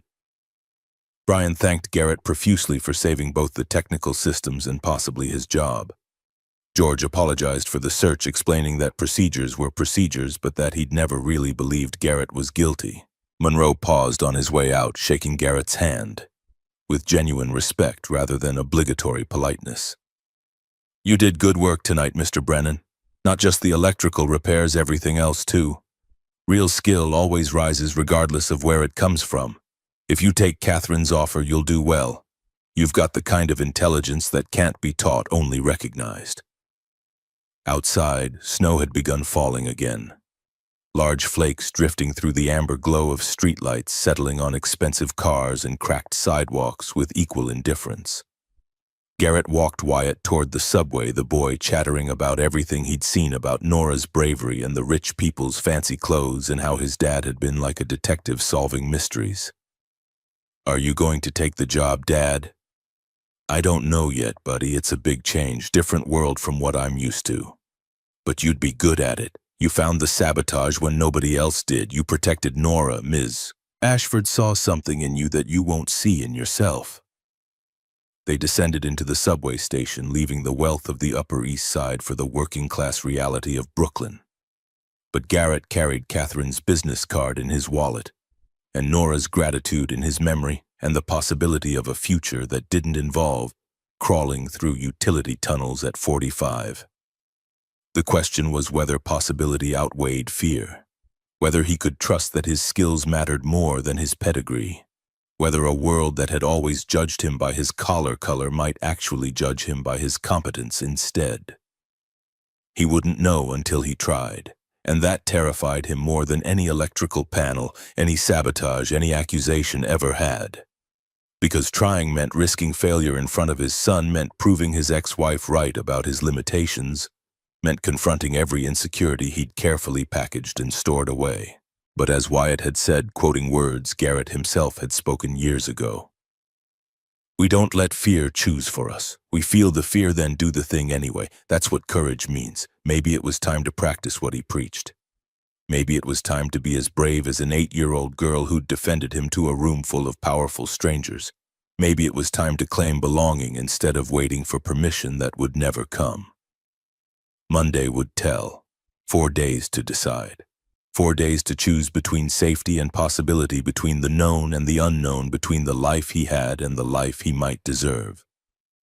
The subway rattled through darkness, carrying them home.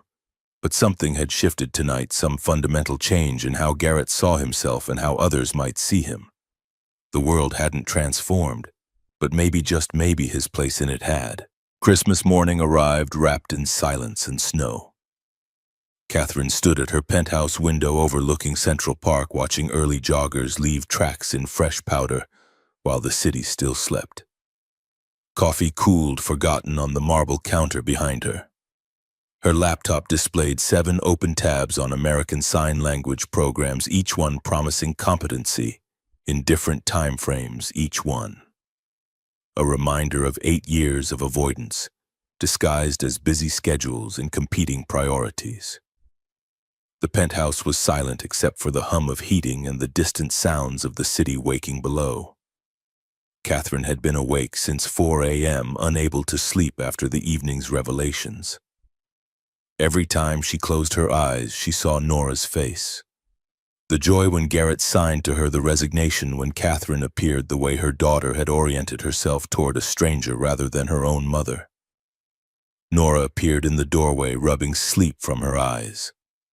Mr. Buttons tucked under one arm. She stopped when she saw her mother actually awake before noon on a holiday. Something that hadn't happened since Nora could remember.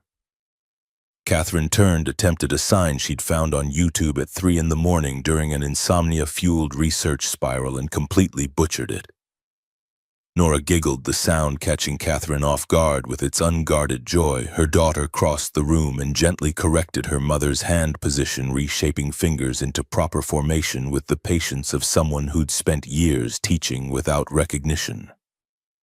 They stood there for a moment, Nora's small hands guiding Catherine's larger ones through the mechanics of visual language, daughter teaching mother in a reversal that felt both natural and devastating. "Merry Christmas." Catherine spoke the words while signing them, hoping the combination conveyed what she felt, even if the execution remained clumsy and uncertain. Nora signed back, slowly exaggerating each movement for clarity. "Merry Christmas, Mom." The moment stretched between them, fragile as spun sugar, precious as anything Catherine had ever negotiated or acquired. She wanted to pull her daughter close, to apologize for 8 years of choosing everything else first, to promise that things would change. But promises without action were just comfortable lies, and Nora deserved better than comfort. She deserved commitment backed by structure, by sacrifice, by the kind of prioritization Catherine had only ever given to tech finance. I enrolled in a program this morning, 4 classes per week, 6 months intensive, Brooklyn ASL School. Catherine pulled up the confirmation email on her laptop, showed Nora the schedule blocked in her calendar with the same priority level as board meetings. I start January 3rd. First class is at 6 p.m. I've already blocked every Wednesday and Friday evening for the entire 6 months. Nora's expression cycled through disbelief, hope, and protective skepticism, the face of someone who'd heard similar promises before and learned to guard against disappointment. Her hands moved carefully, testing the sincerity behind the words. You've said you'd learn before. 3 times you hired tutors, 3 times you canceled after 2 sessions. The accusation landed clean and deserved. Catherine had no defense beyond truth, no excuse that wouldn't sound hollow. I have, and I failed every time because I treated it like an optional skill instead of a necessity. I scheduled it around work instead of scheduling work around it. I was wrong. I'm going to fix that, but I know you have no reason to believe me based on past performance. So how do I know this time is different? Because I finally understand what I'm losing if I don't. Because last night I watched you defend someone with more courage than I've shown in years, and I couldn't understand a word you said. Because I'm tired of being a stranger to my own daughter. Because I realized I've spent 8 years trying to fix you when the only thing that needed fixing was me. Catherine's voice cracked slightly on the last words. She took a breath, steadied herself. I can't promise I'll be perfect. I can't promise I won't struggle or get frustrated or make mistakes, but I can promise I'll show up. I can promise I'll try. And I can promise that this time you come first, not the company, not the deals, not the board, you. Nora studied her mother's face with that unnerving ability to read truth beneath performance, to see through artifice to actual intent. Whatever she saw must have satisfied some requirement, because she nodded slowly and signed something Catherine couldn't yet parse. The frustration of incomprehension burned fresh and immediate, a preview of months to come. I don't understand yet, but I will. I promise I will. The child's forgiveness came easier than Catherine deserved, wrapped in a hug that felt like absolution and renewed contract simultaneously. They spent Christmas morning attempting basic signs, Catherine's hands cramping after 20 minutes of unfamiliar movements, Nora patient in ways no 8-year-old should have to be. Each mistake Catherine made, Nora corrected with gentle precision. Each small success earned genuine praise that felt disproportionately meaningful, given the simplicity of the achievement, forming letters, correctly remembering basic vocabulary, maintaining proper hand shape, through full signs. Catherine's phone buzzed repeatedly with messages from the Tech Finance Board.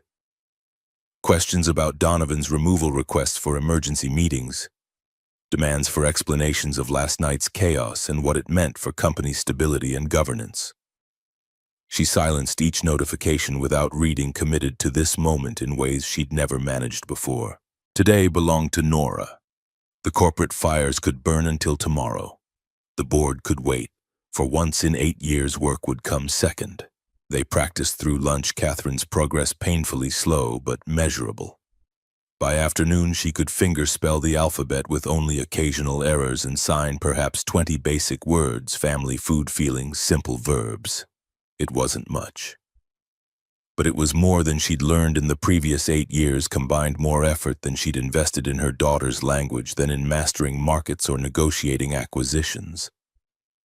Across Brooklyn, Garrett sat at his kitchen table with Wyatt, Catherine's business card positioned between them like a tarot reading awaiting interpretation. The number 95,000 felt abstract, too large to be real. The kind of figure that existed in other people's lives but never quite reached his own. You're going to take it, right? Wyatt signed and spoke, his face showing confusion that his father hadn't already accepted what seemed like obvious opportunity. It's way more money. We could actually save stuff instead of just paying bills forever. Money's not everything, bud, says the person who works overtime every week to pay my medical bills. The kid was too observant by half, too aware of sacrifices Garrett tried to hide. "Dad, I see the statements on the fridge. I know you take extra shifts. I know you skip lunches sometimes to save money. This job would fix all that." Garrett pulled the pile of statements from the refrigerator magnet, spread them across the table like evidence at Tro. 8,000 remaining after insurance payment plans stretching into next year, interest accumulating despite his best efforts at staying current. "With this salary, we'd pay these off in 6 months, have actual savings, maybe even take a vacation somewhere." Wyatt's eyes held dreams of normalcy that broke Garrett's heart. Simple things like family trips and financial security that other kids took for granted. You could work normal hours, be home for dinner, not spend every Christmas Eve fixing other people's problems while I'm at someone else's house. Corporate jobs aren't that simple. Different kind of overtime, different pressures, different ways of failing. But you'd be good at it. You found the sabotage when nobody else did. You protected Nora. You stood up to those rich people when they accused you. Ms. Ashford saw something in you that you won't see in yourself. Garrett met his son's eyes, hazel like his mother's, but carrying a wisdom Sarah had never possessed. 10 years old and already understanding things about his father that Garrett spent most days avoiding truths too uncomfortable to acknowledge directly. "I'm scared, Wyatt. These people have degrees from schools I couldn't afford to visit. They speak corporate language I don't know. They'll see right through me, see I'm just a mechanic pretending to be something I'm not. And when they realize they made a mistake hiring me, it'll be worse than if I'd never tried at all." "You're not pretending. You are something. You just haven't let yourself believe it yet." The words hit harder than intended, settling into the spaces where doubt lived and festered. Garrett thought of his ex-wife's voice, her constant refrain that he lacked ambition, that he'd chosen comfort over growth, that maintaining electrical systems was a job rather than a career. He'd internalized that judgment, let it calcify into fact rather than recognizing it as her disappointment projected onto him. What if I fail? What if I take this job and prove everyone right whoever said I wasn't good enough? What if I embarrass you? What if you don't? Wyatt's hands shaped the question with perfect clarity, with the devastating simplicity of childhood logic untainted by adult cynicism. What if you're actually great at it?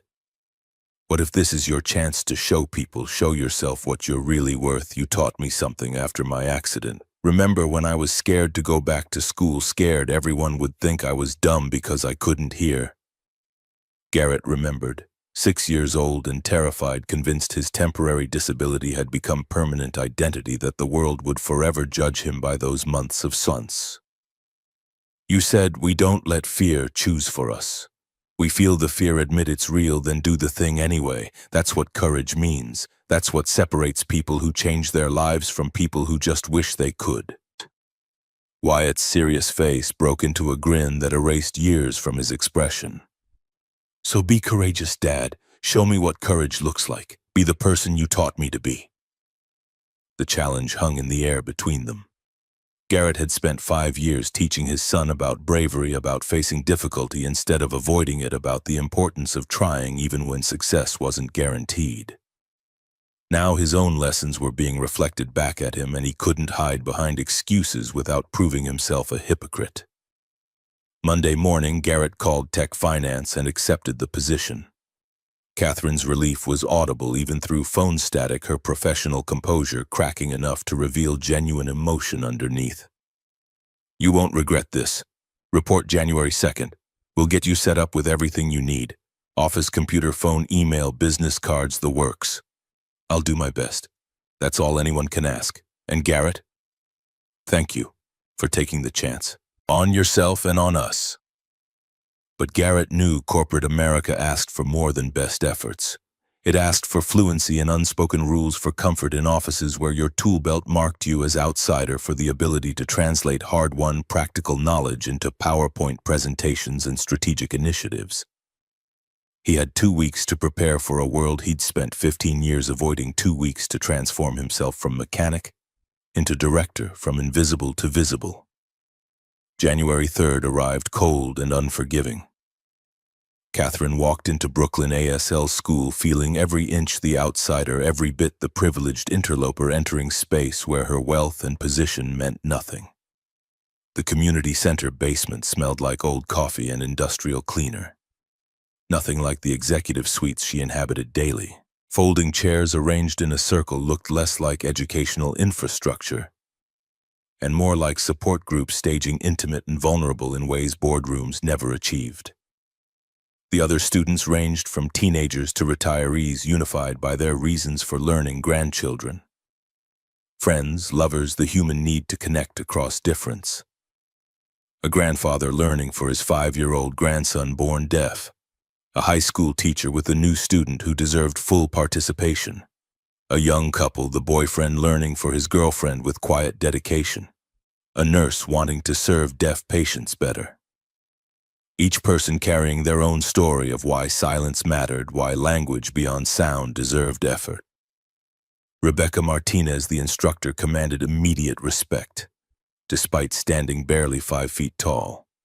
Deaf since birth, 60 years of navigating a hearing world had carved wisdom into her face and steel into her presence. She assessed Catherine with eyes that missed nothing, that saw through designer clothes to the person underneath. "Welcome. I'm Rebecca. I'll be your instructor." Her hands moved while an interpreter voiced her words for the hearing students still learning to read signs. "Let me be clear from the start. Power and money don't matter in this room. Titles don't matter. What you do for a living doesn't matter. Only commitment matters. Can you commit, or are you just visiting? Because if you're visiting, don't waste my time or theirs." Catherine felt 17 years of professional armor dissolve under that gaze, all her competence rendered meaningless by ignorance she could no longer hide. "I'm here to learn. Whatever it takes. My daughter deserves a mother who can speak her language." "Good answer. But talk is cheap. We'll see if your actions match your words. Everyone says they're committed. Few people are willing to do the work when it gets hard, and it will get hard. Learning a new language as an adult is one of the most difficult things you'll ever do. Your brain doesn't want to do it.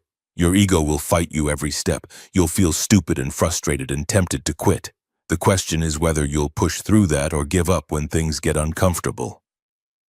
The first class destroyed any illusions Catherine harbored about quick mastery. The manual alphabet alone consumed 45 minutes. Her fingers refused to form proper shapes, cramping into awkward positions that resembled ASL the way crayon drawings resembled Rembrandt. She confused B with HM with N, mixed up letters that looked similar. Forgot sequences she'd just learned. Around her, other students progressed with varying competence, but none seemed quite as helpless as a CEO accustomed to competence in every domain suddenly confronted with fundamental inadequacy. Rebecca stopped Catherine 15 minutes in. Corrected her hand position for the 3rd time with patience wearing thin. "You're trying to control the language. Stop it. Let it flow through you instead." "I don't understand the difference." "That's because you're still trying to control understanding." Rebecca's hands moved with fluid grace, each sign a song work of art. Language isn't about control. It's about surrender. You can't manage communication the way you manage a business. You have to stop performing and start experiencing. Feel the language instead of thinking about it. The concept ran counter to every instinct Catherine had honed across 15 years of executive leadership. Control was survival. Surrender was death. But here in this basement with industrial lighting and cheap coffee, her usual tools were useless. She was just another beginner, just another person struggling to connect across difference. Homework arrived like a sentence practice, 30 minutes daily. Without exception, learn 20 basic signs by next class, attend a deaf community coffee hour Friday evening, have a 5-minute conversation with a deaf person using only signs. Catherine stared at the assignment sheet with rising panic. Where did one find deaf community events? How did one approach strangers and request conversation practice? The logistics of humility were harder than expected for someone accustomed to having answers rather than asking questions. That evening, she attempted practice with Nora. Her daughter sat across the dinner table with patient resignation, correcting Catherine's mistakes while completing math homework, a multitasking that made Catherine's failures more apparent. 20 minutes and Catherine's hands ached, her brain felt overloaded, and frustration boiled beneath her careful composure. "This is harder than running a company." Nora's response carried gentle truth, the wisdom of someone who'd navigated this difficulty her entire life. "Running company has rules you understand. You know how business works, but language has feeling you have to learn. Different kind of hard. Can't think your way through it. Have to feel your way." The distinction struck Catherine as profound. She'd spent her adult life mastering systems, corporate hierarchies, market dynamics, board politics. All of it governed by rules that could be learned and leveraged. But language, real language that connected rather than commanded, required something she'd never cultivated. Vulnerability, patience, the willingness to be incompetent in service of eventual competence. They worked until Nora's bedtime, Catherine improving marginally but measurably, each small victory feeling disproportionately significant. When she tucked her daughter in a ritual she'd often delegated to nannies over the years, Nora signed something Catherine almost understood, but not quite the frustration of near comprehension, worse than complete ignorance. "Could you repeat that slower, please?" Nora's hands moved with exaggerated care, breaking the sentence into digestible pieces. "Thank you for trying, for being here." Catherine felt tears threaten for the first time since the divorce, since the deafness diagnosis, since the last time she'd allowed herself to feel rather than manage. "Thank you for teaching me, for being patient with me when I don't deserve it." Across town, Garrett was experiencing his own crisis of competence. January 2nd at Tech Finance began with orientation paperwork and the slow realization that he'd entered foreign territory where natives spoke languages he didn't know. The office occupied floors 38 through 45 of a midtown tower where the elevator alone was nicer than his apartment. Everyone wore business casual with unconscious ease, carried laptops worth more than his entire toolkit, spoke in acronyms and corporate buzzwords that might as well have been ancient Greek. His office overlooked Manhattan with views that probably cost more in rent than he earned monthly at Heritage. Desk ergonomic chair, dual monitors, phone system with more buttons than seemed necessary. A nameplate reading Garrett Brennan, Director of Facilities and Accessibility, sat beside his keyboard. The physical manifestation of imposter syndrome made tangible.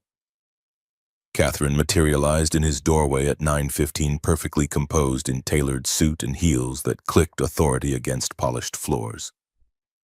"Welcome. Ready for your first day?" "As ready as I'll ever be," which probably isn't very ready at all. "Good. People who think they're completely ready usually aren't. Self-awareness is valuable." She handed him a folder. "I want you to conduct a comprehensive accessibility audit of the entire company. Find every barrier for disabled employees or customers, every single one. Budget is whatever you need within reason. Timeline is 60 days. Questions?" Garrett nodded, grateful for concrete assignment rather than abstract strategy. "Can I bring my son after school? Kids notice things adults miss. Different perspective might be valuable." "Absolutely. Wyatt's insights could be crucial. Fresh eyes see what familiar ones overlook. Plus it'll give you time with him instead of working late every night." The audit consumed 2 weeks. Garrett and Wyatt examined every floor, every office, every bathroom and conference room and emergency exit. They documented, photographed, tested, questioned. The findings were damning. No visual fire alarms for deaf employees. No ASL interpretation for company meetings. No captions on training videos. Doorways too narrow for wheelchairs in 3 buildings. Bathrooms lacking proper grab bars and accessible stalls. Elevators missing braille buttons. Websites incompatible with screen readers. Tech Finance talked progressive values while maintaining infrastructure that excluded millions. Garrett's presentation to the leadership team represented his first real test. He'd spent 3 days with Wyatt building a PowerPoint, learning the software through YouTube tutorials and trial and error, the process humbling but ultimately successful. The result was basic but clear photos of each problem, proposed solutions, cost estimates, return on investment calculations that justified expense through both moral and financial arguments. Kenneth Vance, the CFO, challenged him immediately, his skepticism barely disguised.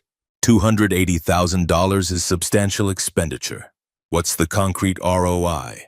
How do we justify this to shareholders who care about profits, not feel-good initiatives? Garrett had anticipated this question. Catherine had warned him that Kenneth viewed everything through financial lens, that moral arguments alone wouldn't suffice. 23% of Americans live with disabilities. That's 76 million potential customers you're currently excluding through inaccessible infrastructure. The disability market represents $490 billion in disposable income annually. If we capture even 2% of that market segment, ROI exceeds 300% within 18 months. We're not spending money on accessibility, we're investing in market expansion with better returns than most acquisitions. That assumes they choose us over accessible competitors. There aren't many accessible competitors in our sector. We'd have first-mover advantage in an underserved market segment with enormous purchasing power and intense brand loyalty. Disabled consumers and their families remember companies that include them, and they remember companies that don't. Garrett pulled up slide 7, the one Wyatt had helped design. Plus the moral case. Accessibility shouldn't require business justification, but if you need one, here it is. We do what's right and profit from doing it, best of both worlds. Belonging isn't given, it's claimed. You belong anywhere you decide to belong. Garrett was learning to claim his space in rooms that once intimidated him, learning that his knowledge had value even when it came from experience rather than classrooms. Catherine's approval was subtle but unmistakable. Approved. Start implementation immediately. Garrett, excellent work. This is exactly the kind of analysis I needed. Welcome to leadership.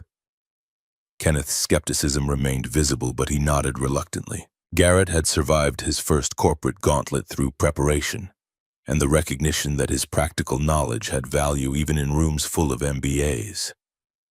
Still, leaving the conference room felt like escaping examination, his shirt damp with nervous sweat that executive air conditioning couldn't quite cool. February brought parallel struggles that occasionally intersected. Catherine maintained her ASL commitment despite constant pressure to prioritize work emergencies over language classes. 3 times she almost missed class, 3 times she delegated instead of canceling learning. Slowly, that structure enabled dedication rather than restricting it. Her signing improved from terrible to merely bad, her comprehension from non-existent to fragmentary. Conversations with Nora became less frustrating as Catherine's vocabulary expanded from 20 words to 50 to eventually over 100, though complex discussions still required painful patience on both sides. Then the crisis hit. The crisis. Green Tech Systems, Tech Finance's largest client, worth $12 million annually, threatened to leave over service concerns that had been building for months.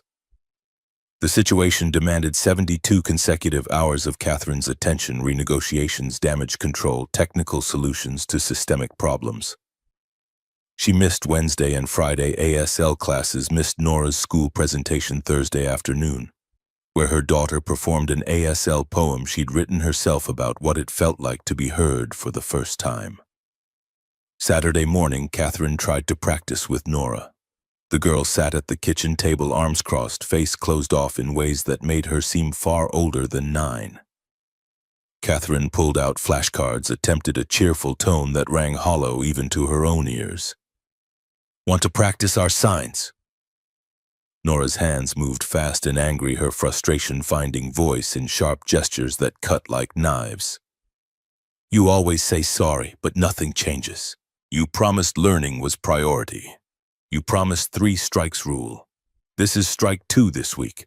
Next week you'll have excuse again. Catherine caught maybe half the signs, enough to understand the accusation's core but not its full weight. I had a client crisis. The company could have lost $12 million. I don't care about the company. Nora's signs sliced through air with violent precision, with years of accumulated disappointment erupting all at once. I don't care about $12 million you promised to learn my language, but you still make me live in yours, still make everything about what you need instead of what I need. When do I matter more than money? The girl grabbed Mr. Buttons, hurled him across the kitchen with surprising force for someone so small, then ran to her bedroom. The door slam reverberated through the penthouse like a verdict, like the sound of something precious breaking beyond repair. Catherine stood, frozen flashcards in hand, confronting the ruins of her latest failure. Maybe Donovan had been right. Maybe she couldn't be CEO and adequate mother simultaneously. Maybe the choice he'd forced was real rather than false, and she'd been deluding herself, thinking she could restructure her way out of fundamental incompatibility between competing demands. Her phone rang. Rebecca's number. Catherine almost didn't answer, but guilt made her swipe green. You missed 3 classes this week. Rebecca's voice carried no judgment, just statement of fact that felt worse than condemnation. That's strike 3 under your program rules. 1 more miss for non-emergency reasons and you're removed from the program permanently. I had a work emergency that required my immediate attention. Everyone has emergencies. The question isn't what emergencies arise. It's which ones you choose to prioritize when they conflict with prior commitments.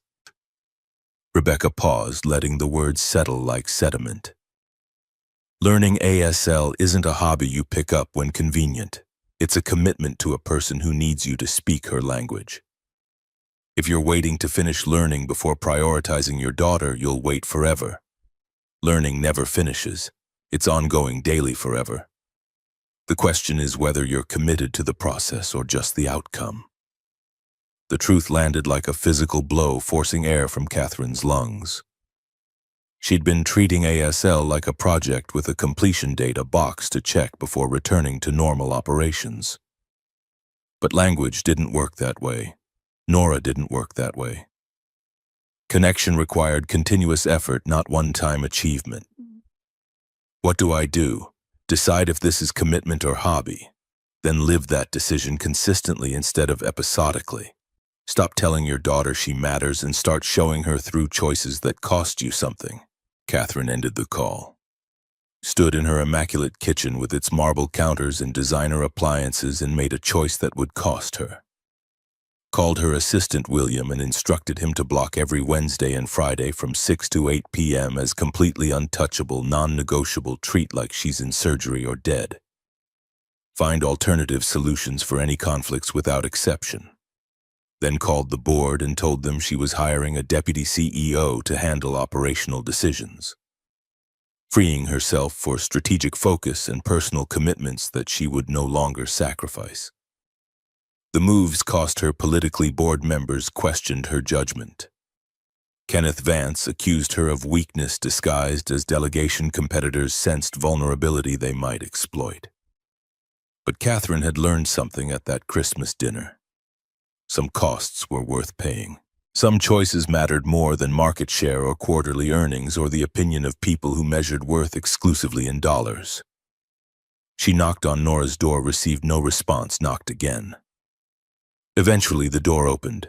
Nora's face was tear-stained and defiant, expecting another excuse, another apology without action, another promise destined for breaking. Catherine handed her daughter a printed calendar. Every Wednesday and Friday from 6 to 8 p.m. was blocked in red, labeled Untouchable ASL with Nora. Below that, a contract Catherine had written and signed in actual ink. I, Catherine Ashford, commit to learning ASL. If I miss 3 classes for any non-emergency reason, Nora gets to choose consequences, including but not limited to taking away my phone for a week, making me donate $1,000 to deaf community organizations per miss, or requiring me to attend double classes to make up. Nora is the sole judge of what constitutes an emergency. Nora studied the document with lawyers' scrutiny, looking for loopholes or escape clauses. What counts as emergency? Hospital, death, natural disaster, nothing work-related counts. You're the judge of what qualifies. You have veto power. Catherine's voice was steady. This is me putting you in control of accountability. You enforce the rules, I follow them. If I break them, you choose the penalty. They shook hands solemnly, sealing a contract more binding than any she'd signed in corporate life. Catherine didn't know if she could maintain this commitment, didn't know if restructuring would work or if she was simply delaying inevitable failure. But she knew that trying and failing was better than not trying at all, that showing Nora she mattered enough to keep promises was more important than maintaining perfect success rates. Through February and into March, Catherine kept her word with religious devotion. She delegated ruthlessly, restructured her calendar around non-negotiable blocks, learned to trust her executive team with decisions she'd previously micromanaged. The company didn't collapse, in fact, freed from operational details. Catherine focused on strategic initiatives that grew revenue rather than merely maintaining it. Her ASL improved from painful to functional, from fragmentary to conversational. She'd never be fluent, Rebecca warned, not starting this late with adult brain plasticity working against her. But functional was enough for daily life, enough for genuine communication, enough to bridge the distance that had separated her from Nora for 9 years. Meanwhile, Garrett navigated corporate culture with assistance from an unexpected source. Catherine had started meeting with him weekly, ostensibly to review accessibility progress, but their conversations increasingly drifted personal. She asked about his parenting strategies, about balancing Wyatt's needs with work, demands about how he'd learned to integrate rather than separate the parts of his life. Garrett asked about her ASL journey, about the mechanics of learning language as an adult, about strategies for managing frustration when progress came slower than desired. Their mutual seeking created alliance, then friendship, then something neither acknowledged, but both felt a warmth that went beyond professional respect, an awareness that made ordinary moments feel charged with possibility. Late February coffee breaks became March lunch meetings. Professional boundaries stayed intact but grew porous, the lines blurring in ways both noticed but neither named. Garrett learned that Catherine's CEO armor protected vulnerability rather than replacing it, that beneath the competence lived someone who questioned herself as relentlessly as he questioned himself. Catherine discovered that Garrett's blue-collar background disguised sophisticated intelligence, that formal education had never captured, that his lack of credentials masked wisdom earned through experience rather than classrooms. One afternoon in early March, reviewing accessibility budgets in Catherine's office, Garrett's hand brushed Catherine's, reaching for the same document. The contact lasted half a second, purely accidental, but awareness jolted through the brief touch like current through copper wire. Both froze. Eye contact held 2 seconds too long, long enough for possibility to crystallize into recognition. "Sorry," Garrett pulled back, face coloring. "Don't be." Catherine's voice came quieter than her usual executive authority. Neither mentioned it, neither needed to. Something had shifted from professional to personal, from respect to attraction, from working relationship to the possibility of something unnamed. March 20th brought Nora's spring concert. Catherine had blocked the entire evening weeks in advance. Arrived early, had spent the previous night learning the ASL version of What a Wonderful World that Nora's class was performing. The performance was beautiful. Nora stepped forward for her solo. Her small hands shaped each word with precision and emotion. Catherine stood in the audience and signed along, her movements imperfect but earnest. Other parents noticed. Nora saw her mother signing and her face transformed. The smile that erupted was pure joy, the kind Catherine hadn't seen in years. After the concert, Nora ran to Catherine and hugged tight. "You learned the song, you practiced, you were there, you saw me. You were amazing. I was just trying to keep up." For the first time in memory, they had a full conversation without frustration. Catherine's signing remained imperfect but good enough. Real connection. The goal she'd chased for 9 years had always been simpler than she'd believed, not fixing her daughter but learning her daughter's language. Driving home, Nora signed a question Catherine almost missed in the rearview mirror. "Do you like Garrett?" Catherine's hand stayed on the wheel. He's a colleague and friend. No. Do you like him? Why do you ask? Because you smile differently when you talk about him, and you get quiet when he's around like you're happy and scared at the same time. Kids noticed everything. Garrett is special.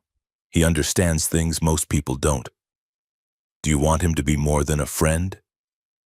The question hung in the car's interior. Catherine considered lying, but she'd promised honesty. Maybe. I don't know yet. Relationships are complicated. Nora's response came with devastating simplicity. Not really. Do you like him? Does he like you? Then try. The opportunity came a week later. Catherine and Garrett had a working dinner scheduled.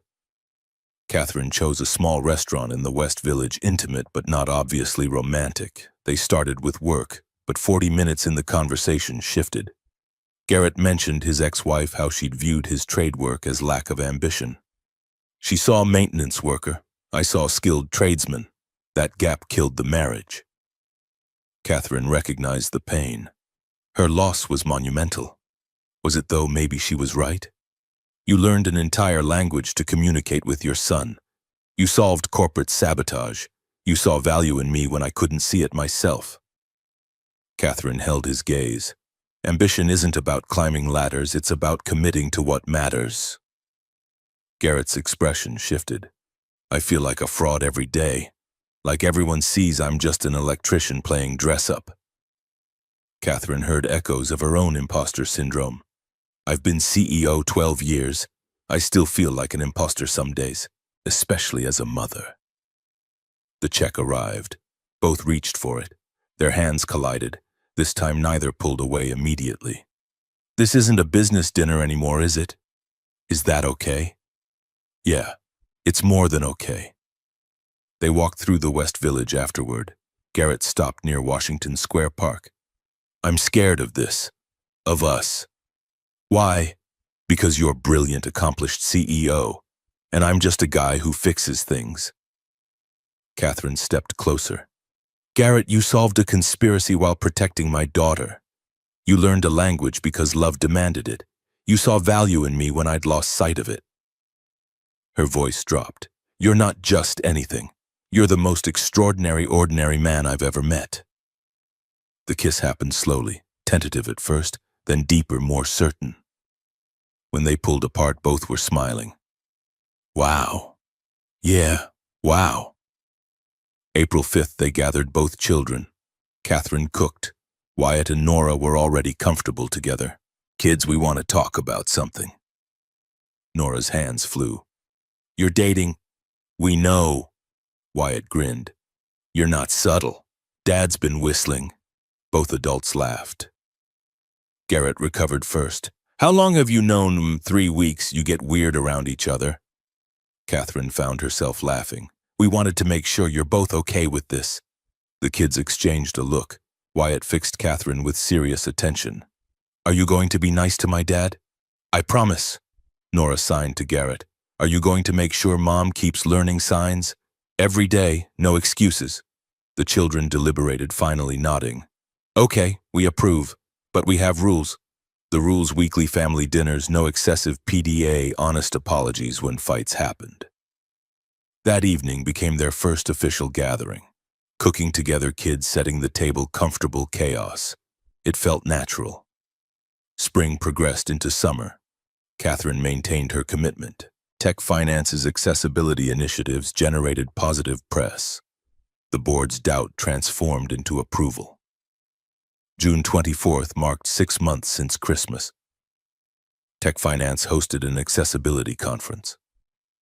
Catherine delivered the keynote. Garrett and Nora co-presented. Catherine stood at the podium.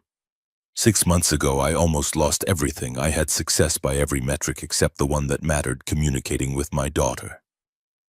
She showed the video from Christmas. That's the moment I realized I'd been solving the wrong problems. Garrett and Nora demonstrated implementations. Results: 7 deaf employees hired, 55% customer increase, $4 million in revenue. Standing ovation.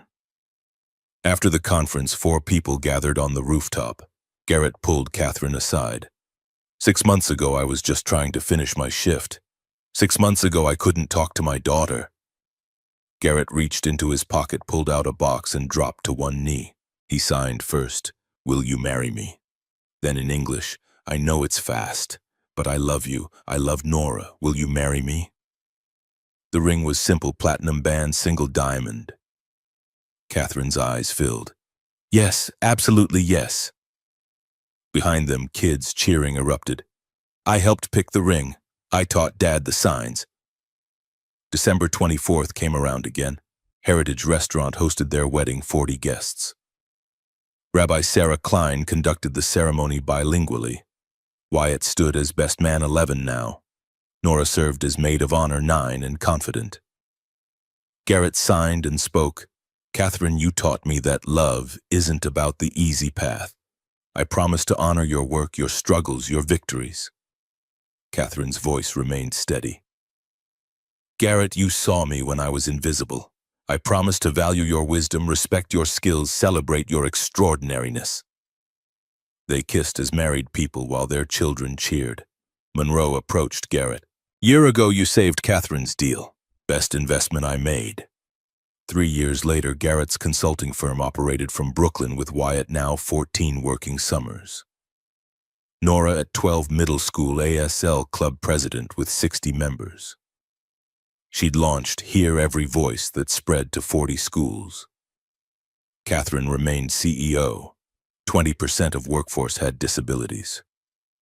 Revenue up 60%. The board unanimously supported her. Weekly dinners remained tradition. Some families are born, others are built. A photograph on Garrett's desk, 4 people signing family. Below it, belonging isn't given, it's claimed. Because sometimes the best things come from broken systems and brave choices. Sometimes extraordinary hides inside ordinary. Sometimes the maintenance worker knows more than the MBA. Sometimes the CEO needs surrender to find connection. Sometimes a 12-year-old girl teaches everyone how to listen. They learned each other's languages. Garrett learned to claim space. Catherine learned presence mattered more than perfection. Wyatt learned his father's worth. Nora learned her difference was strength. And on Christmas Eves they returned to Heritage, remembering the night a frightened girl and kind man spoke in slents and changed lives. The snow still fell, the city still moved, but 4 strangers had become family through choice and effort and daily commitment. That was worth more than any empire. That was everything.